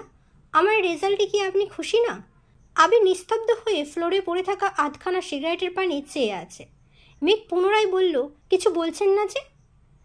আবির গম্ভীর কণ্ঠে উত্তর দিল, তুই খুশি থাকলেই হলো, আমার খুশিতে কি আসে যায়? আবিরের নিরুদ্বেগ কণ্ঠে বলা কথায় মেঘের মনে কেমন যেন খটকা লাগলো। মেঘ চিন্তিত কণ্ঠে শুধালো, আবির ভাই, আপনি কি আমার উপর কোনো কারণে রেগে আছেন? আবির এক পলক তাকালো মেঘের দিকে, তারপর তপ্ত স্বরে বলল, আচ্ছা মেঘ, আমি যদি দেশ ছেড়ে একেবারে চলে যাই, তাহলে তো তুই এই বাড়িতে আনন্দে থাকতে পারবি, তাই না? মেঘ আশ্চর্য নয়নে চাইল আবির ভাইয়ের দিকে। বুকের ভেতর হৃৎপিণ্ড ভয়ঙ্করভাবে কাঁপছে। এই 1.5 মাসে আবির ভাই অষ্টাদশের হৃদয়ের সবটুকু জায়গা জুড়ে অবস্থান করছে। আবির ভাই দেশ ছেড়ে চলে যাবে, এই কথায় কোনোভাবে মানতে পারছে না মেঘ। মেঘের সিক্ত নয়নজোড়ায় আবির ভাইয়ের প্রতি এক সমুদ্র ভালোবাসা স্পষ্ট প্রতীয়মান হচ্ছে। কণ্ঠ খাদে নামিয়ে মেঘ বলল, আপনি কেন চলে যাবেন? আবির রাশভারী কণ্ঠে বলল, যদি সত্যি সত্যি এমন হয় যে আমি চলে গেলে তুই বাড়ি ছেড়ে যাবি না, তাহলে আমি যত তাড়াতাড়ি সম্ভব চিরকালের জন্য দেশ ছেড়ে চলে যাব। তবুও তুই ভালো থাকিস আর এই বাড়ির রাজকন্যা হয়ে থাকিস সারা জীবন। মেঘের সমস্ত আকাশ ঘুরছে। আবির ভাই এত কঠিন কথা কেন বলছেন তার কারণ খুঁজে পাচ্ছে না অষ্টাদশী। অনেক ভাবার পর মনে পড়ল 10 দিন আগের ঘটনা। মনে মনে ভাবল, তাহলে কি বন্যার সাথে বলা কথাগুলো আবির ভাই শুনে ফেলেছিল? মেঘ বেশ খানিকটা সময় নীরব থেকে শান্ত কণ্ঠে বলল, আসলে ওই দিন আমার খুব রাগ উঠেছিল। জান্নাত আপুর কাছে পড়তে চাইনি, তবুও। আবির কণ্ঠ দ্বিগুণ ভারী করে বলল, জান্নাত পড়াতে না পারলে আমি আনতামই না। কেন জান্নাতকে এনেছি? কেন তোকে জান্নাতের কাছে পড়তে জোর করছি সবটাই জানতে পারবি। শুধু একটু ধৈর্য রাখ আর পড়াশোনা কর মন দিয়ে। আর নতুন টিউটর আনলে তোর মানিয়ে নিতেও সময় লাগবে। এখন তোর হাতে এত সময় নেই। একটা কথা মাথায় রাখিস, আর যাই হোক আমি তোর খারাপ চাই না, এইটুকু বিশ্বাস আমার উপর রাখতে পারিস। প্রথম কথাগুলো ভারী স্বরে বললেও শেষ কথাগুলো শীতল কণ্ঠে বলল আবির। মেঘ মনে মনে ভাবল, সত্যিই তো জান্নাত আপু পড়ানোতে তো কোনো সমস্যা নেই, ওনাদের মধ্যে চাই থাকুক, তাতে আমার কি? মেঘ ছোট করে বলল, সরি আবির ভাই, আর এমন করব না। আবির সব সুলভ ভারী কণ্ঠে উত্তর দিল, সমস্যা নেই, এখন যা তুই। মেঘ চিবুক নামিয়ে অভিমানী স্বরে বলল, আপনি মিষ্টি না খেলে আমি যাব না। আবির নিরেট কণ্ঠে বলল, বললাম তো খাবো না, তুই যা। মেঘ শক্ত কণ্ঠে বলে উঠল, বললাম তো যাব না, একটা খান। আবির এবার তীক্ষ্ণ দৃষ্টিতে চাইল, কিছু বলার আগেই মেঘ আহ্লাদি কণ্ঠে বলে উঠল, প্লিজ আবির ভাই। সঙ্গে সঙ্গে আবিরের অভিব্যক্তি বদলে গেল। মুচকি হেসে বলল, ঠিক আছে দে। আবির ভাইয়ের হাসিতে মেঘ গলে পানি হয়ে গেছে। রোমান্টিক মুডে বলল, আমি খাইয়ে দিই মিষ্টি। আবির মৃদু হেসে জানালো, ঠিক আছে। মেঘ মিষ্টির প্লেট নিয়ে আবির ভাইয়ের কাছাকাছি এসে দাঁড়ালো। আবির ভাইয়ের শরীর থেকে আসা পুরুষালী গন্ধে মেঘের সর্বাঙ্গে ঝাঁকুনি দিল।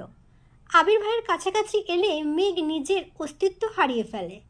10 দিনের রাগ, অভিযোগ, অভিমানরা যেন নিমেষেই বিলীন হয়ে গেছে। আবির ভাই মানেই এক প্রকার নেশা। কাছে আসলেই অষ্টাদশী সেই নেশায় আসক্ত হতে বাধ্য। হৃৎপিণ্ডের কম্পনের তীব্রতা ক্ষণে ক্ষণে বেড়েই যাচ্ছে। মেঘ ধীর হস্তে কাঁটা চামচ একটা মিষ্টি তুলে আবির ভাইয়ের মুখের সামনে ধরল। আবিরও চুপচাপ খেয়ে নিল। মিষ্টি খেয়ে আবির থমথমে কণ্ঠে শুধালো, আরেকটা কি খেতে হবে? মেঘ সঙ্গে সঙ্গে উপর নিচ মাথা নাড়ল। আবির মনে মনে বলল, তোর এই পাগলামি যেন সারাদিন থাকে।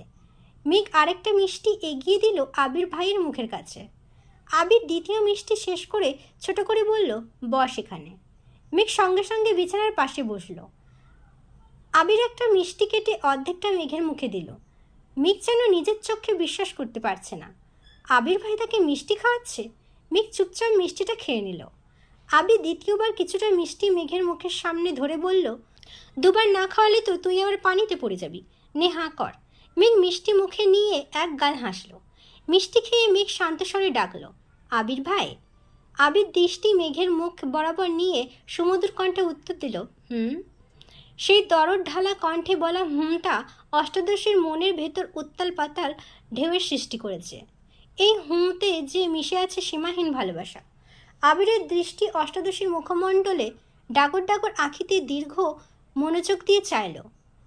গভীর নলকূপের নেই বিমোহিত সেই নয়নজোড়া আবিরকে স্থির থাকতে দিচ্ছে না। আবির চাইলেও নিজেকে শক্ত খোলসে আবদ্ধ রাখতে পারছে না। দৃষ্টিকে নামিয়ে নিল ফ্লোরে। মেঘ ঢোক গেলে নিজেকে কন্ট্রোল করে শান্ত আঁখেতে আবির ভাইয়ের দিকে চেয়ে বলল, একটা কথা বলবো? আবির নিজ দিকে তাকিয়ে থেকেই উত্তর দিল, বল।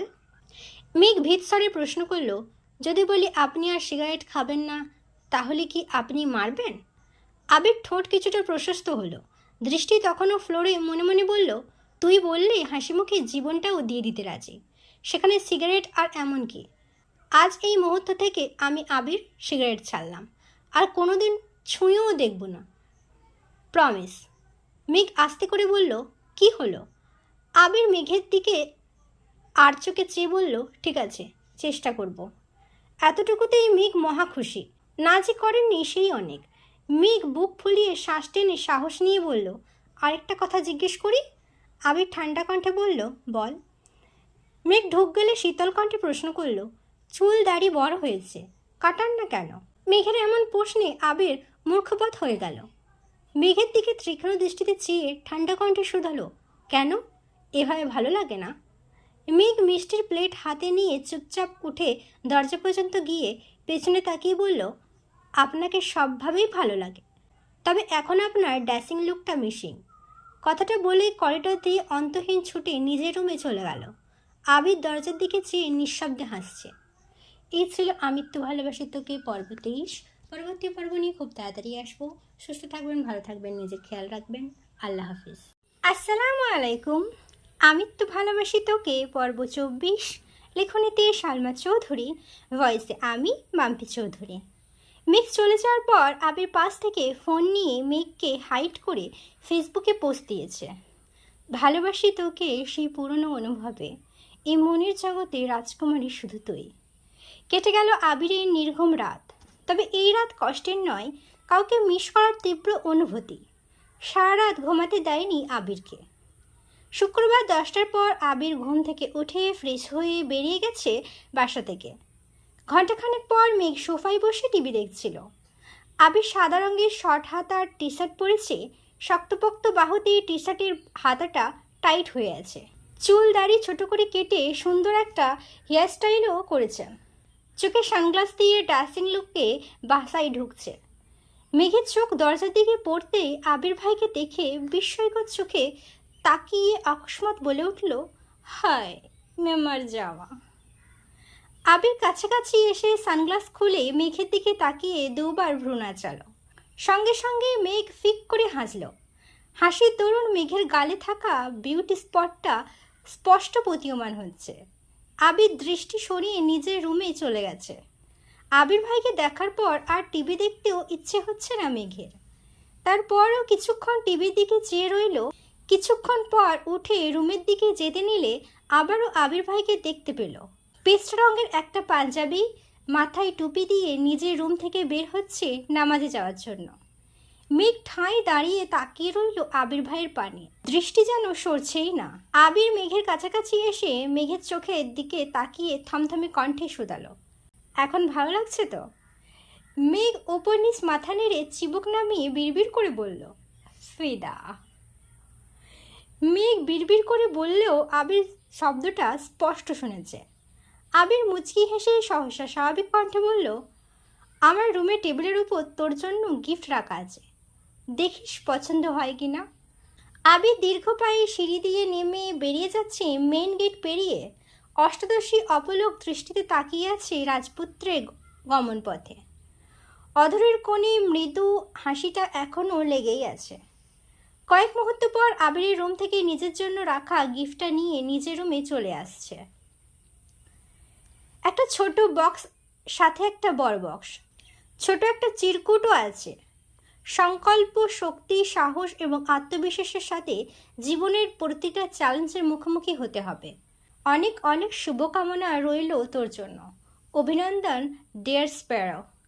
কয়েকবার চিরকুটটা পড়ে মেঘ শুধু স্প্যারো লেখাটার দিকে চেয়ে আছে।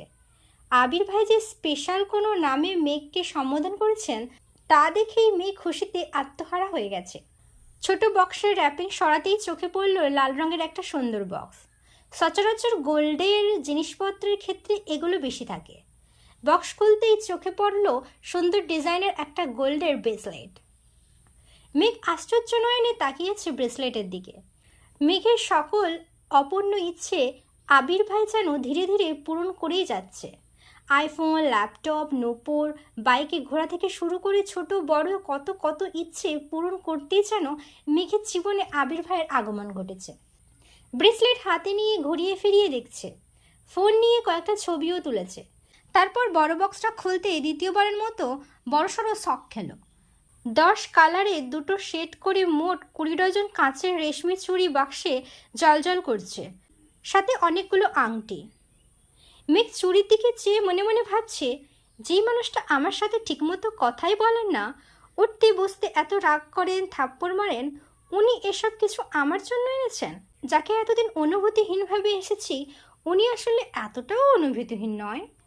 মেঘ সব কালারের চুড়ি পরে পরে ছবি তুলেছে। গতকাল তানভীর একটা ব্র্যান্ডের ঘড়ি নিয়ে এসেছিল, সেটা পরেও ছবি তুলেছে। সবগুলো হাতের ছবি একসাথে করে ফেসবুকে পোস্ট করেছে। পোস্ট করার সঙ্গে সঙ্গে বন্যাকে কল করেছে। বন্যাও গোল্ডেন জিপিএ 5 পেয়েছে। গতকাল দুজনেই ব্যস্ত থাকার কারণে কথা বলতে পারেনি। বন্যা ফোন রিসিভ করেই বলল, এত গিফট তোরে কে দিল রে? মেঘ সশব্দে হেসে বলল, আমার স্বপ্নের নায়ক। বন্যা কপাল কুঁচকে বলল, আবার ফালতু ব্যাটারি নিয়ে স্বপ্ন দেখছিস? মেঘ ঠোঁট কামড়ে বলল, আমি কি করব? আমার এত ভাল লাগে কেন ওনারে? বন্যা স্বাভাবিক কণ্ঠে বলল, সেসব বাদ দে, চল বিকেলে দেখা করি। পাখি আর মায়াও বলেছে বের হবে। অনেকদিন দেখা হয় না ওদের সাথে। রেজাল্টের খুশিতে একটু আড্ডাও দেওয়া যাবে, আসবি? মেঘ একটু ভেবে বলল, ঠিক আছে। আবির নামাজ থেকে এসে সকাল আর দুপুরের খাবার একেবারে খেয়ে বেরিয়ে পড়েছে। আবির বের হওয়ার কিছুক্ষণ পরেই মেঘ নিচে নেমেছে। হালিমা খানকে জড়িয়ে ধরে আহ্লাদী স্বরে বলছে, আম্মু একটু ঘুরতে যাই।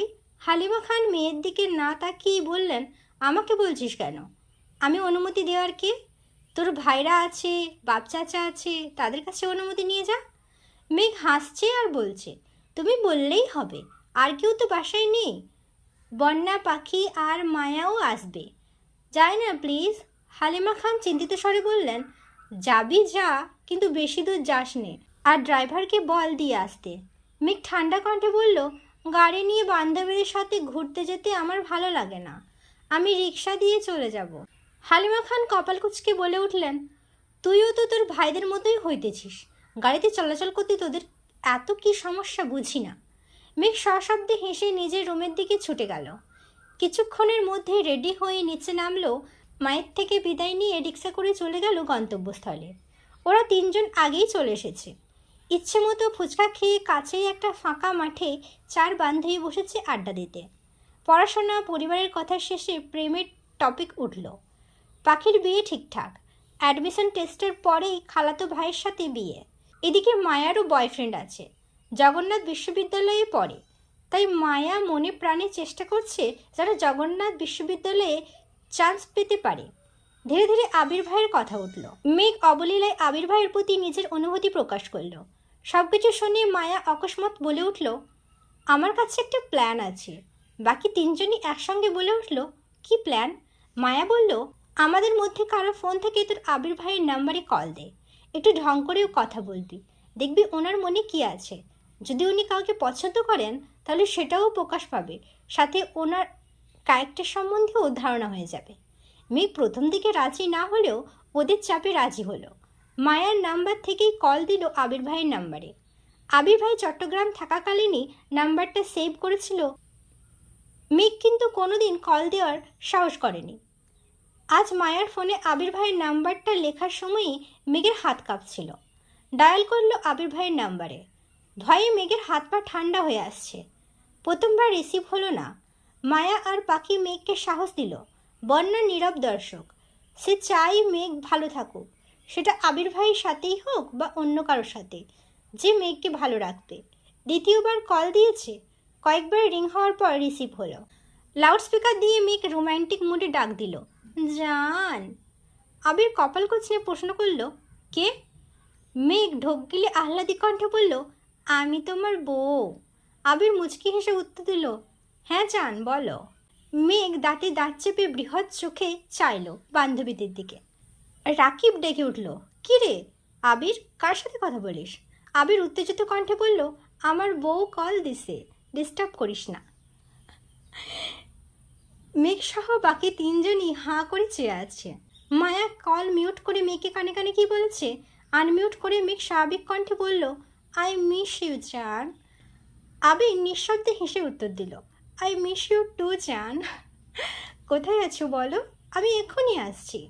আবিরের মুখে এমন কথা শুনে মেঘ তাজ্জব বনে গেল। নিঃশ্বাস যেন গলায় আটকে যাচ্ছে। শরীর ঘামতে শুরু করেছে। নিজের কানকে বিশ্বাস করতে পারছে না। প্রেমিকা সুলভ মনে এক মুহূর্তেই আঁধার নেমেছে। চেনা নেই জানা নেই আননোন কোনো নম্বরের সাথে আবির ভাই এভাবে কথা বলবেন, সেটা মেঘ ভাবতেই পারছে না। মেঘ এক হাতে মাথা চেপে ধরেছে। আবির পুনরায় প্রশ্ন করল, কি হলো? কথা বের হচ্ছে না গলা দিয়ে। মায়া আর পাখির ঠেলায় মেঘ ধীর কণ্ঠে শুধু বলল, কিছু না। আবির এবার সব সুলভ গম্ভীর কণ্ঠে প্রশ্ন করল, কোথায় বসে বাঁদরামি করা হচ্ছে শুনি? আবির ভাইয়ের প্রশ্নে মেঘ আবারও বেশি আশ্চর্যান্বিত হলো। কয়েক মুহূর্ত নীরব থেকে কাঁপা কাঁপা কণ্ঠে বলল, মানে? আবির কণ্ঠ দ্বিগুণ ভারী করে জবাব দিল, বাসা থেকে একা বের হয়েছিস? একবার জানানোর প্রয়োজন মনে করলি না? এত বড় হয়ে গেছিস? মেঘের চোখ কোটর থেকে বেরিয়ে আসার অবস্থা হলো। শুধু দীর্ঘশ্বাস ফেলছে। এভাবে আবির ভাইয়ের কাছে ধরা পড়ে যাবে এটা ভাবতেও পারে না। লাউডস্পিকার অফ করে ফোন কানে ধরেছে। মেঘকে নিশ্চুপ থাকতে দেখে আবির নিরেট কণ্ঠে বলল, যেখানে নিঃশ্বাসের শব্দে আমি তোর অস্তিত্ব উপলব্ধি করতে পারি, সেখানে তোর কণ্ঠ আমি চিনব না? ভাবলি কিভাবে? মেঘ পাথরের ন্যায় বসে আছে। আবির ভাই কি বলছে তার কিছুই মাথায় ঢুকছে না। সে যে ধরা পড়ে গেছে এটা ভেবেই লজ্জায় মরে যেতে ইচ্ছে করছে। আবির ভাই কি না কি ভাববে। থাপ্পড় না দিয়ে বসেন আবার। থাপ্পড়ের কথা মনে পড়তেই সঙ্গে সঙ্গে গালে হাত দিল মেঘ। আবির পুনরায় প্রশ্ন করল, কোথায় আছিস? মেঘ তখনও গালে হাত দিয়ে নিঃশব্দ হয়েই বসে আছে। আবির রাগান্বিত স্বরে বলে উঠল, কি হলো বল? মেঘের গলা কাঁপছে। কোনো রকমে জায়গার নামটা শুধু বলল। আবির স্বাভাবিক কণ্ঠে জানালো, আমি কিছুক্ষণের মধ্যে আসছি, বলেই কলটা কেটে দিল। আবির ভাই কল কাটতেই অষ্টাদশী আকাশের পানে চেয়ে বড় করে দীর্ঘশ্বাস ছেড়ে বলল, আল্লাহ বাঁচাও আমাকে, আর জীবনে এমন কাণ্ড করব না, এবারের মতো বাঁচিয়ে নাও। বন্যা চিন্তিত স্বরে শুধালো, কি হয়েছে, বকা দিচ্ছে? পাখি আর মায়াও অবুঝের মতো চেয়ে আছে। মেঘ এপাশ ওপাশ মাথা নেড়ে জানালো, কিছুক্ষণের মধ্যে আসবে, দোয়া কর যাতে মায়ের না খায়। এই কথা শুনে পাখি, মায়া আর বন্যাও তটস্থ হয়ে গেছে। সবাই চিন্তায় পড়ে গেছে। ফাজলামো করতে গিয়ে এভাবে সিরিয়াস হয়ে যাবে ভাবতে পারিনি। কিছুক্ষণের মধ্যেই একটা বাইক এসে থামলো রাস্তার পাশে। সেই নামাজের সময় পড়া পাঞ্জাবিটা দেখেই মেঘ চিনতে পারল। মেঘ সেদিকে চেয়ে দাঁতে দাঁত চেপে ভয়ে ভয়ে বলল, আবির ভাই। বাকি তিনজনের নজর পড়ল সেদিকে। আবির বাইক থেকে নেমে বাইকের সাথে হেলান দিয়ে দাঁড়িয়ে হেলমেট খুলছে।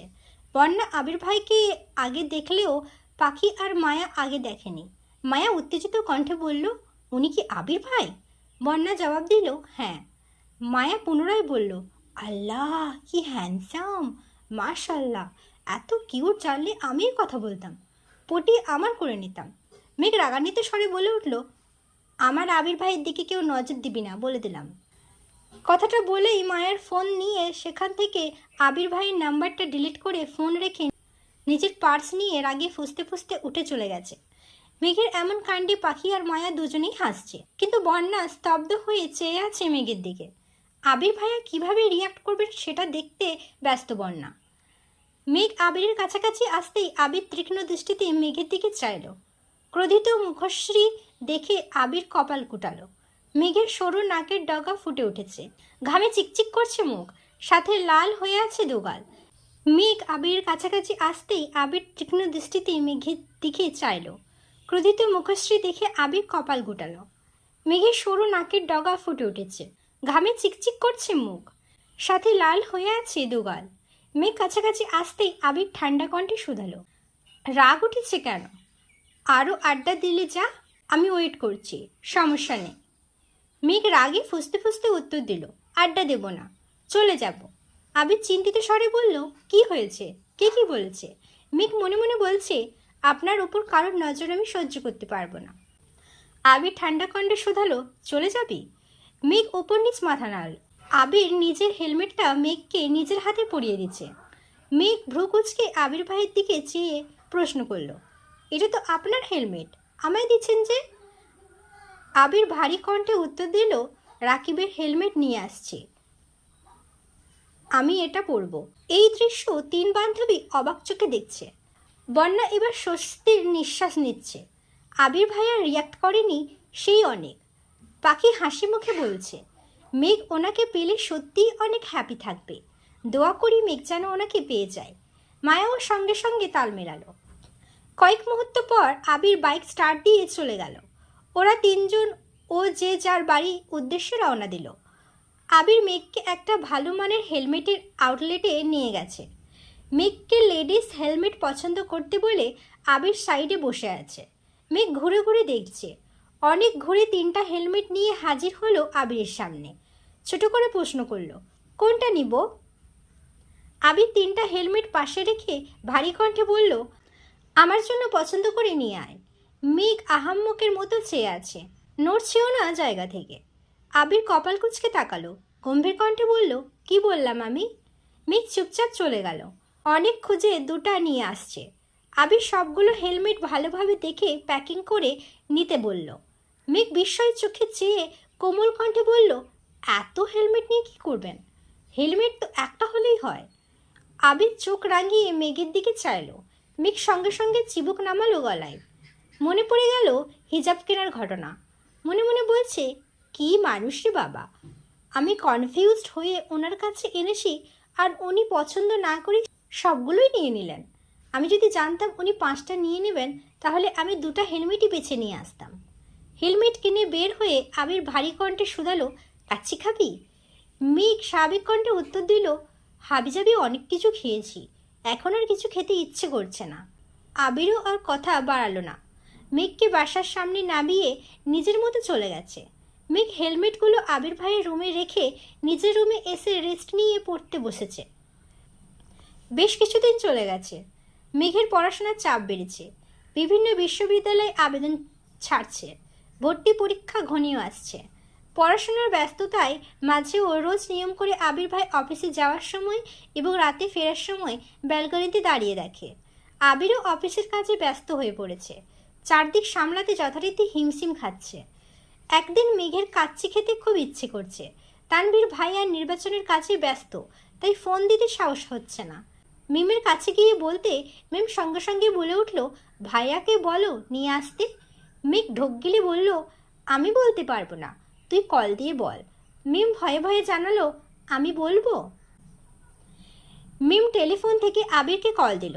আবির রিসিভ করতেই মিম বলল, আসসালামু আলাইকুম ভাইয়া।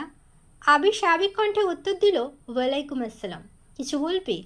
মিম অকস্মাৎ বলে উঠল, আপুর কাচ্চি খেতে ইচ্ছে করছে। মেঘ রাগে মিমের দিকে তাকিয়ে দাঁতে দাঁত চেপে কিরমির করে বলছে, তুই আমার কথা বললি কেন? আবির কণ্ঠ ভারী করে প্রশ্ন করল, মেঘ কোথায়? মিম মৃদু হেসে বলল, এখানেই আছে। আবির রাগান্বিত কণ্ঠে বলল, ওর কি ফোন নেই নাকি ও কথা বলতে পারে না? তোকে দিয়ে বলতে হয় কেন? ধমক শুনিয়ে মেঘ সঙ্গে সঙ্গে চোখ বন্ধ করে দু হাতে কান চেপে ধরল, যাতে আবির ভাইয়ের বাকি কথা শুনতে না পারে। আবির গম্ভীর কণ্ঠে পুনরায় বলে উঠল, ওর কাছে ফোন দে। মিম ভীতস্বরে বলল, আপু চোখ কান বন্ধ করে বসে আছে। আবির দীর্ঘশ্বাস ছেড়ে রাগ হজম করে বলল, ওর কান থেকে হাত ছড়িয়ে ফোনটা ওড়ে দে। মিম যথারীতি তাই করল। মেঘ ভয়ে ভয়ে ফোন কানের কাছে নিল।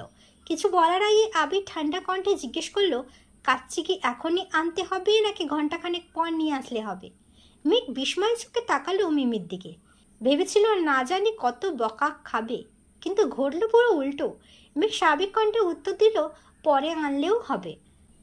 2 ঘন্টার পর মেঘ রুমে বসে ইয়ারফোন দিয়ে গান শুনছিল। এর মধ্যে আবির বাসায় এসেছে। গানের সাউন্ডে বাইকের শব্দ শোনেনি মেঘ। আবির মেঘকে 2 প্যাকেট দিয়ে বাকি একটা কাচ্চির প্যাকেট নিয়ে মেঘের রুমে গেল। হঠাৎ আবির ভাইকে দেখে মেঘ ভূত দেখার মতো চমকে উঠে কান থেকে ইয়ারফোন খুলে ফেলল। আবির কাচ্চির প্যাকেট মেঘকে দিয়ে শান্ত কণ্ঠে বলল, তোর ফোনটা দে। এই ছিল আমি একটু ভালোবাসি তোকে পর্ব 24। পরবর্তী পর্ব নিয়ে খুব তাড়াতাড়ি আসবো। সুস্থ থাকবেন, ভালো থাকবেন, নিজের খেয়াল রাখবেন। আল্লাহ হাফিজ। আর হ্যাঁ, সাবস্ক্রাইব করতে ভুলবেন না। আসসালামু আলাইকুম। আমি একটু ভালোবাসি তোকে পর্ব 25। লেখনীতে সালমা চৌধুরী, ভয়েসে আমি মাম্পি চৌধুরী। মেঘ ভয়ে ভয়ে ফোন এগিয়ে দিল আবিরের দিকে। ফোন হাতে নিতেই আবিরের চোখে পড়ল ফোনে গান বাজতেছে। কি নেশা ছড়ালে, কি মায়ায় চড়ালে। আবির তীক্ষ্ণ দৃষ্টিতে মেঘের দিকে তাকিয়ে পুনরায় ফোনে মনোযোগ দিল। কয়েক মুহূর্ত পর অষ্টাদশের ফোনে ছবি সহ নিজের নাম, আমার আবির ভাই। দেখে হুট করেই বিষম খেয়ে উঠল আবির। কাস্তে কাস্তে বিছানার পাশে বসে পড়েছে। মেঘ আটকে উঠে শুধালো, কি হয়েছে আবির ভাই? মেঘ সঙ্গে সঙ্গে পানি ঢেলে গ্লাস এগিয়ে দিয়ে আবির ভাইয়ের মাথায় ফু দিচ্ছে। আবির কিছুটা স্বাভাবিক হয়ে গ্লাসের সবটুকু পানি খেয়ে শেষ করলো। মেঘের ফোন বিছানায় রেখে দীর্ঘশ্বাস ছাড়ল। গ্লাস মেঘকে দেওয়ার সঙ্গে সঙ্গে এক পলক তাকালো অষ্টাদশের মুখের পানে। এমন কাণ্ডে হাসবে নাকি রাগ করবে সেটাও বুঝে উঠতে পারছে না আবির। কিছুক্ষণ বসে উঠে যাওয়ার সময় গম্ভীর কণ্ঠে বলল, আমার নাম্বার তো তোর ফোনে আছেই, তাহলে মামনিকে দিয়ে মিমকে দিয়ে কেন কল দেওয়াতে হয়? তুই কল দিতে পারিস না? মেঘ জিহ্বায় কামড় দিয়ে মাথা নিচু করে দাঁড়িয়ে আছে। 2 পা এগিয়ে আবির পুনরায় থমকে দাঁড়ালো। ঘাড় ঘুরিয়ে চেয়ে রাজভারী কণ্ঠে বলল, ভণ্ডামি বাদ দিয়ে পড়াশোনায় মনোযোগ দে। কথাটা বলে 1 সেকেন্ডও দাঁড়ায়নি, পেরিয়ে পড়েছে রুম থেকে। মেঘ বিড়বিড় করে বলছে, সর্বনাশ, নাম্বার সেভ করা দেখে বিষম খেলেন উনি। মেঘ তাড়াতাড়ি বসে নাম্বারটা বের করলো। একবার ভাবলো নামটা পাল্টাবে, পরক্ষণেই মনে হলো যা দেখার তো দেখেই ফেলেছে, এখন আর পাল্টালে কি হবে। মেঘ ছবিটা দেখে হাসছে আর বলছে, আহারে, কবে যে নামের পেছন থেকে ভাইটা সরাতে পারবো। কিছুদিন পর আলী আহমেদ খান আর মোজাম্মেল খান অফিসে কাজের ফাঁকে গল্প করছিলেন। গল্প না ঠিক 2 ভাই নিজেদের সুখ দুঃখের কথা শেয়ার করছিলেন। মোজাম্মেল খান আর আলী আহমেদ খান ছোট থেকেই বন্ধুর মতো। এখন যেমনটা তানভীর আর আবিরের সম্পর্ক। মোজাম্মেল খানকে চিন্তিত দেখে আলী আহমেদ খান প্রশ্ন করলেন, কি রে, কি হয়েছে তোর? শরীর খারাপ নাকি? মোজাম্মেল খান চিন্তিত স্বরে বললেন, মেঘকে নিয়ে খুব চিন্তায় আছি ভাইজান। আলী আহমেদ খান গম্ভীর কণ্ঠে শুধালেন, মেঘ বাকে নিয়ে আবার তোর কিসের চিন্তা? কত লক্ষ্মী একটা মেয়ে। মোজাম্মেল খান তপ্ত স্বরে বললেন, সামনে ভার্সিটি পরীক্ষা, মেডিকেল পরীক্ষা, তানভীরটা তো ঠিকমতো পড়লই না, এখন সব আশা ভরসা তো মেঘকে নিয়ে। আলী আহমেদ খান ভাইকে সাহস দিয়ে বললেন, আরে চিন্তা করিস না, ইনশাআল্লাহ চান্স হয়ে যাবে। না হলে তো কত প্রাইভেট বিশ্ববিদ্যালয় আছে, ওইগুলোতে পড়াবো, সমস্যা কি? মোজাম্মেল খান মন খারাপ করে বললেন, আমি তো চাই মেয়েটা মেডিকেলে পড়ুক। আলী আহমেদ খান হাসি মুখে উত্তর দিলেন, ভাগ্যে যা আছে তাই হবে, দিন শেষে ওরা মানুষ হলেই তো হলো, আমার আর কোনো চিন্তা নেই। মোজাম্মেল খান এবার একটু ঠাট্টার স্বরে বলে উঠলেন, হ্যাঁ তোমার আর কি চিন্তা, তোমার ছেলে তো পড়াশোনা শেষ করে তোমার কথা মতো ব্যবসায় জড়িয়ে গেছে, তোমার তো খুশি লাগবেই।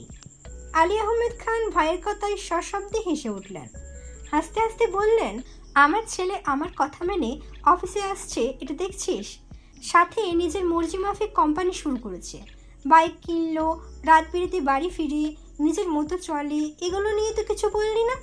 সেসব কথা বাদ দে, আমার ছেলে আর তোর ছেলে বলতে কিছু নেই, আমরা যেমন মিলেমিশে আছি, আমি চাই আমাদের সন্তানরাও সারা জীবন মিলেমিশে থাকুক। মোজাম্মেল খান হাসি মুখে উত্তর দিলেন, দোয়া করি তাই যেন হয়। এরকম সময় আবির দরজায় দাঁড়িয়ে বলল, আসবো? আলী আহমেদ খান তাকিয়ে বললেন, হ্যাঁ এসো। তোমাকে কতদিন বলেছি আমার রুমে আসতে অনুমতি নিতে হবে না? আবির ভারী কণ্ঠে উত্তর দিল, আপনারা কথা বলছিলেন, হুট করে ঢুকে পড়া ভালো দেখাবে না, তাই ভেতরে ঢুকিনি। মোজাম্মেল খান বললেন, আমাদের সব কথা তো তোমাদেরকে নিয়েই, তোমরা ভালো থাকো এটাই তো চাই। চাচ্চুর দিকে চেয়ে আবির মুচকি হাসলো, তারপর আব্বুর দিকে একটা ফাইল এগিয়ে দিয়ে বলল, সময় করে ফাইলটা একটু দেখে নেবেন প্লিজ। আবির যাওয়ার জন্য পা বাড়ালে আলী আহমেদ খান ডেকে বললেন, শোন। আলী আহমেদ খান ছেলের দিকে তাকিয়ে নরম স্বরে বললেন, 2 অফিস সামলাতে কি খুব কষ্ট হচ্ছে? আবির মৃদু হেসে উত্তর দিল, না সমস্যা নেই, কষ্ট না করলে আপনাদের মতো সাকসেসফুল কীভাবে হব?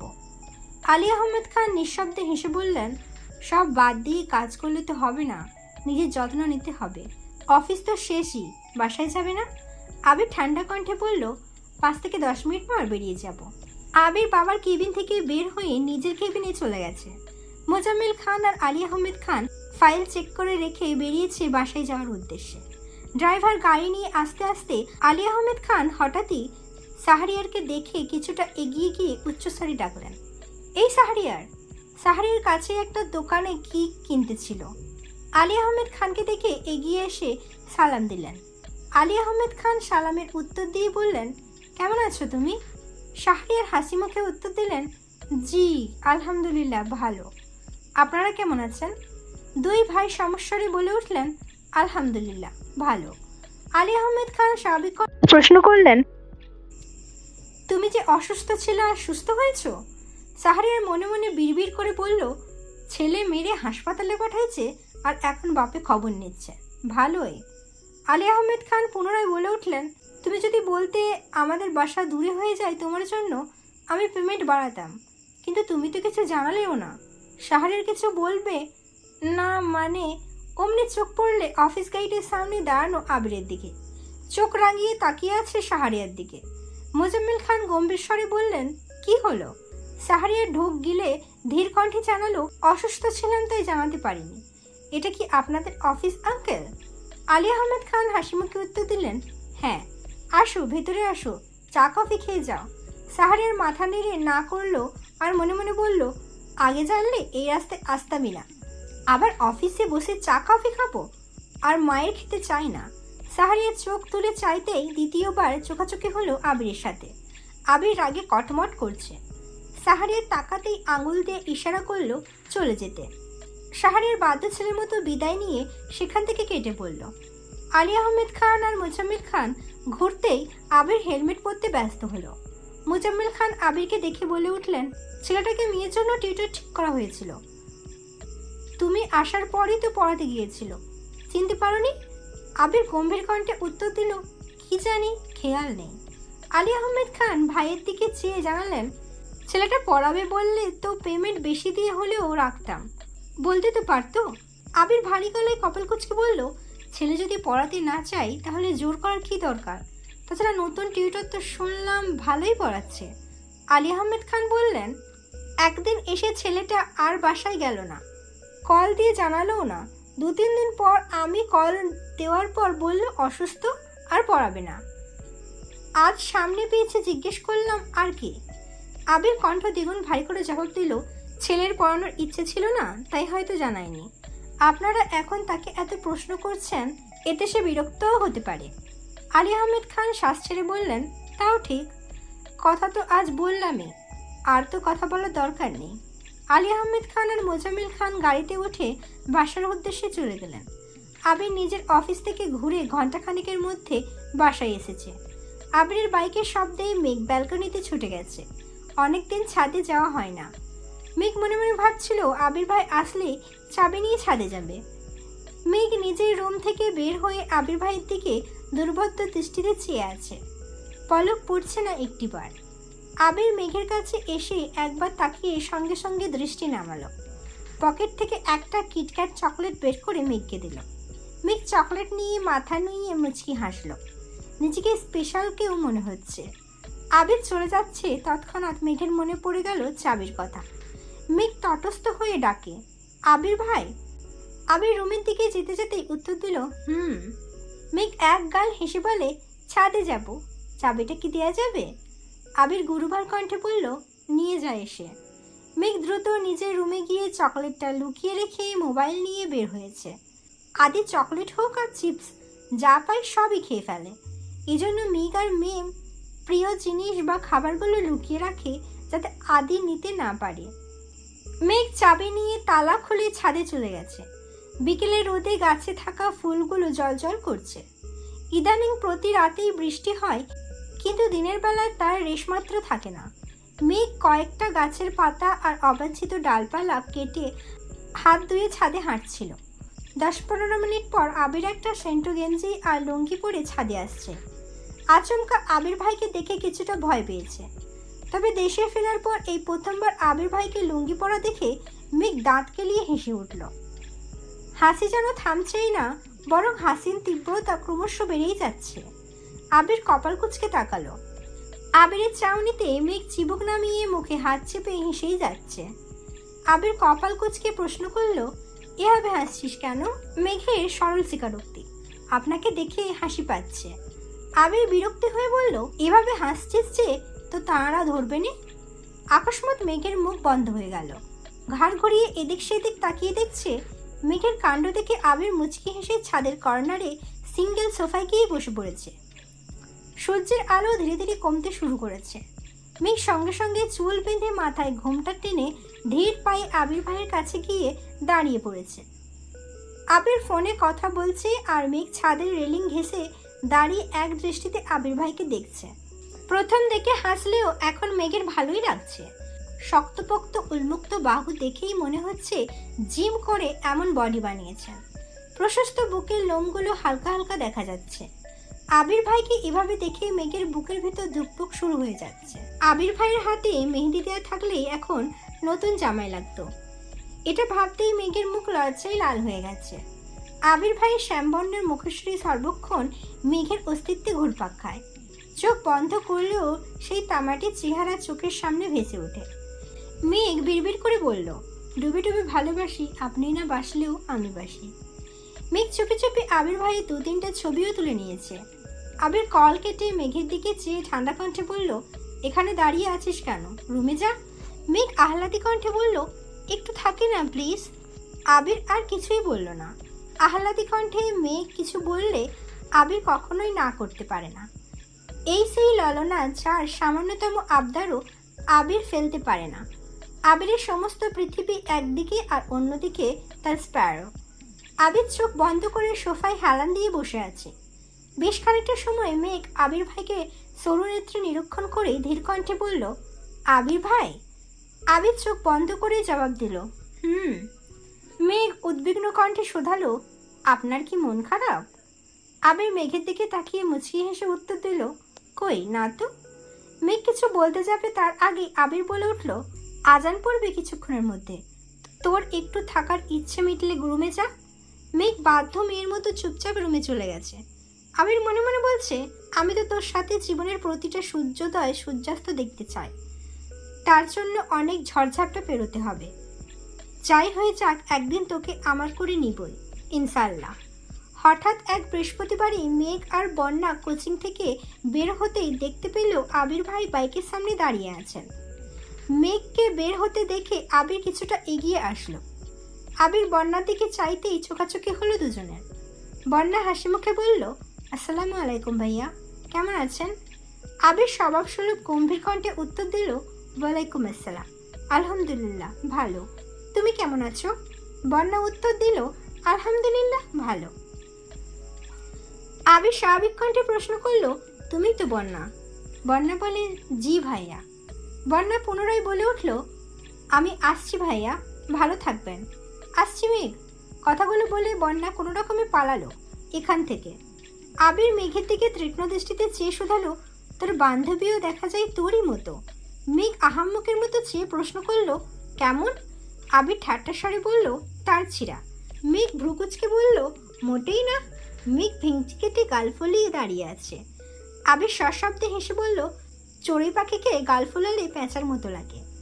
মেঘ রাগে ফুসতে ফুসতে আবির ভাইয়ের দিকে চাইল, কিন্তু আবির ভাইয়ের মুখের আকৃতির হাসি দেখে নিজের রাগটা ধরে রাখতে পারল না।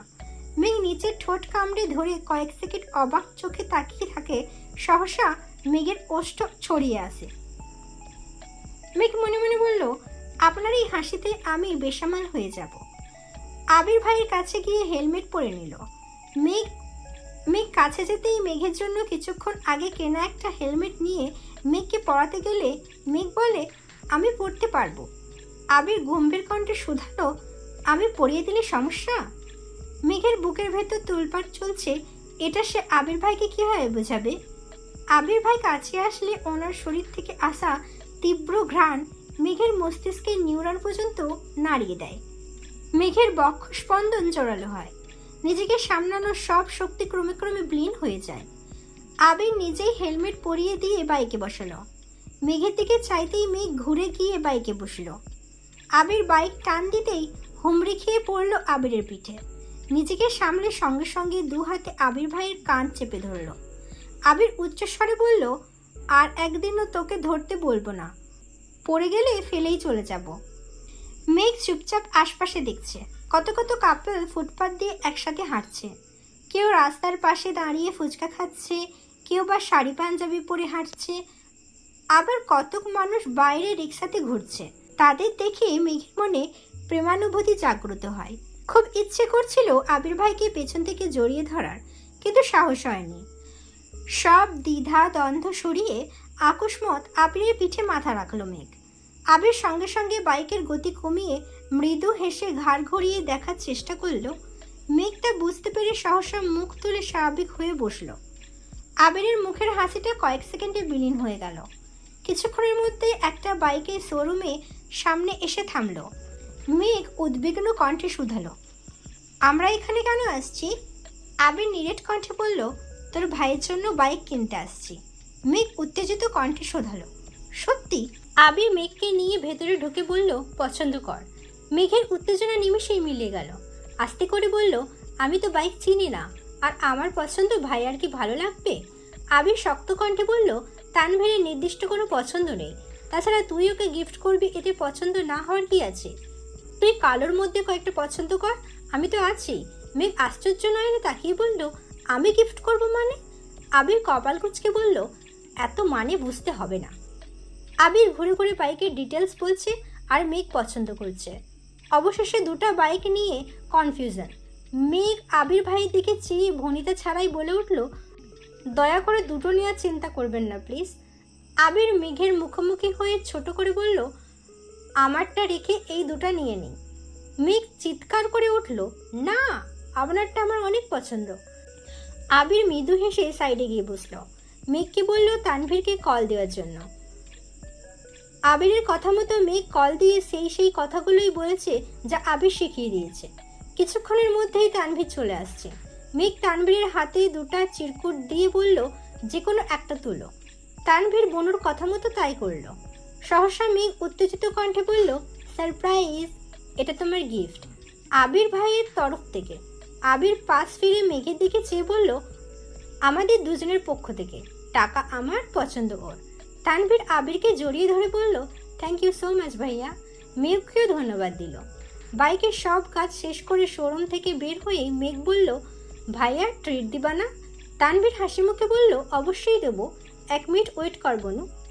আবিরকে সাইডে নিয়ে তানভীর কানে কানে বলল, ভাইয়া হেল্প করো প্লিজ। আবির কপাল কুঁচকে বলল, কি হেল্প? তানভীর বিড়বিড় করে বলল, তোমার মতো আমিও ওনাকে প্রথমে বাইকে বসাতে চাই। আবির তীক্ষ্ণ দৃষ্টিতে চেয়ে তপ্ত স্বরে শুধালো, আমি কারে প্রথমে বাইকে বসাইছি? তানভীর ঠাট্টার স্বরে বলল, আমার সামনে ঢং করো না ভাইয়া। আমায় বাইকে ওঠাতে হবে বলে একা একা বাইক কিনে নিয়ে গেছো।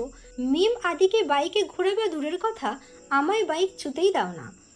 বনুরে নিয়ে সর্বপ্রথম বাইকে ঘুরছো, বনুরে নিয়ে ঘোরার কয়েকদিন পর আমাকে তোমার বাইকে প্রথম ওঠাতে দিচ্ছ। কি ভাবছো আমি জানি না? তুমি যেদিন প্রথম বনুরে নিয়ে ঘুরছো সেদিনই আমার বন্ধু আমায় বলেছে। আবির নিঃশব্দে হেসে বলছে, আসতে বলো, শুনে ফেলবে। তানভীর আকুল স্বরে বলল, তাহলে আমায় ব্যবস্থা করে দাও প্লিজ। আবির গম্ভীর কণ্ঠে উত্তর দিল, তোর ওনাকে তো আনতেই চাইছিলাম, কিন্তু ওনাকে বলার আগেই ছুটে পালাইছে। তানভীর সুস্থির ভঙ্গিতে বলল, প্লিজ ভাইয়া। আবির ভ্রু কুচকে তাকিয়ে বিড়বিড় করে বলল, তুইও তো তোর বোনের মতোই হয়েছিস। ঠিক আছে, দেখছি।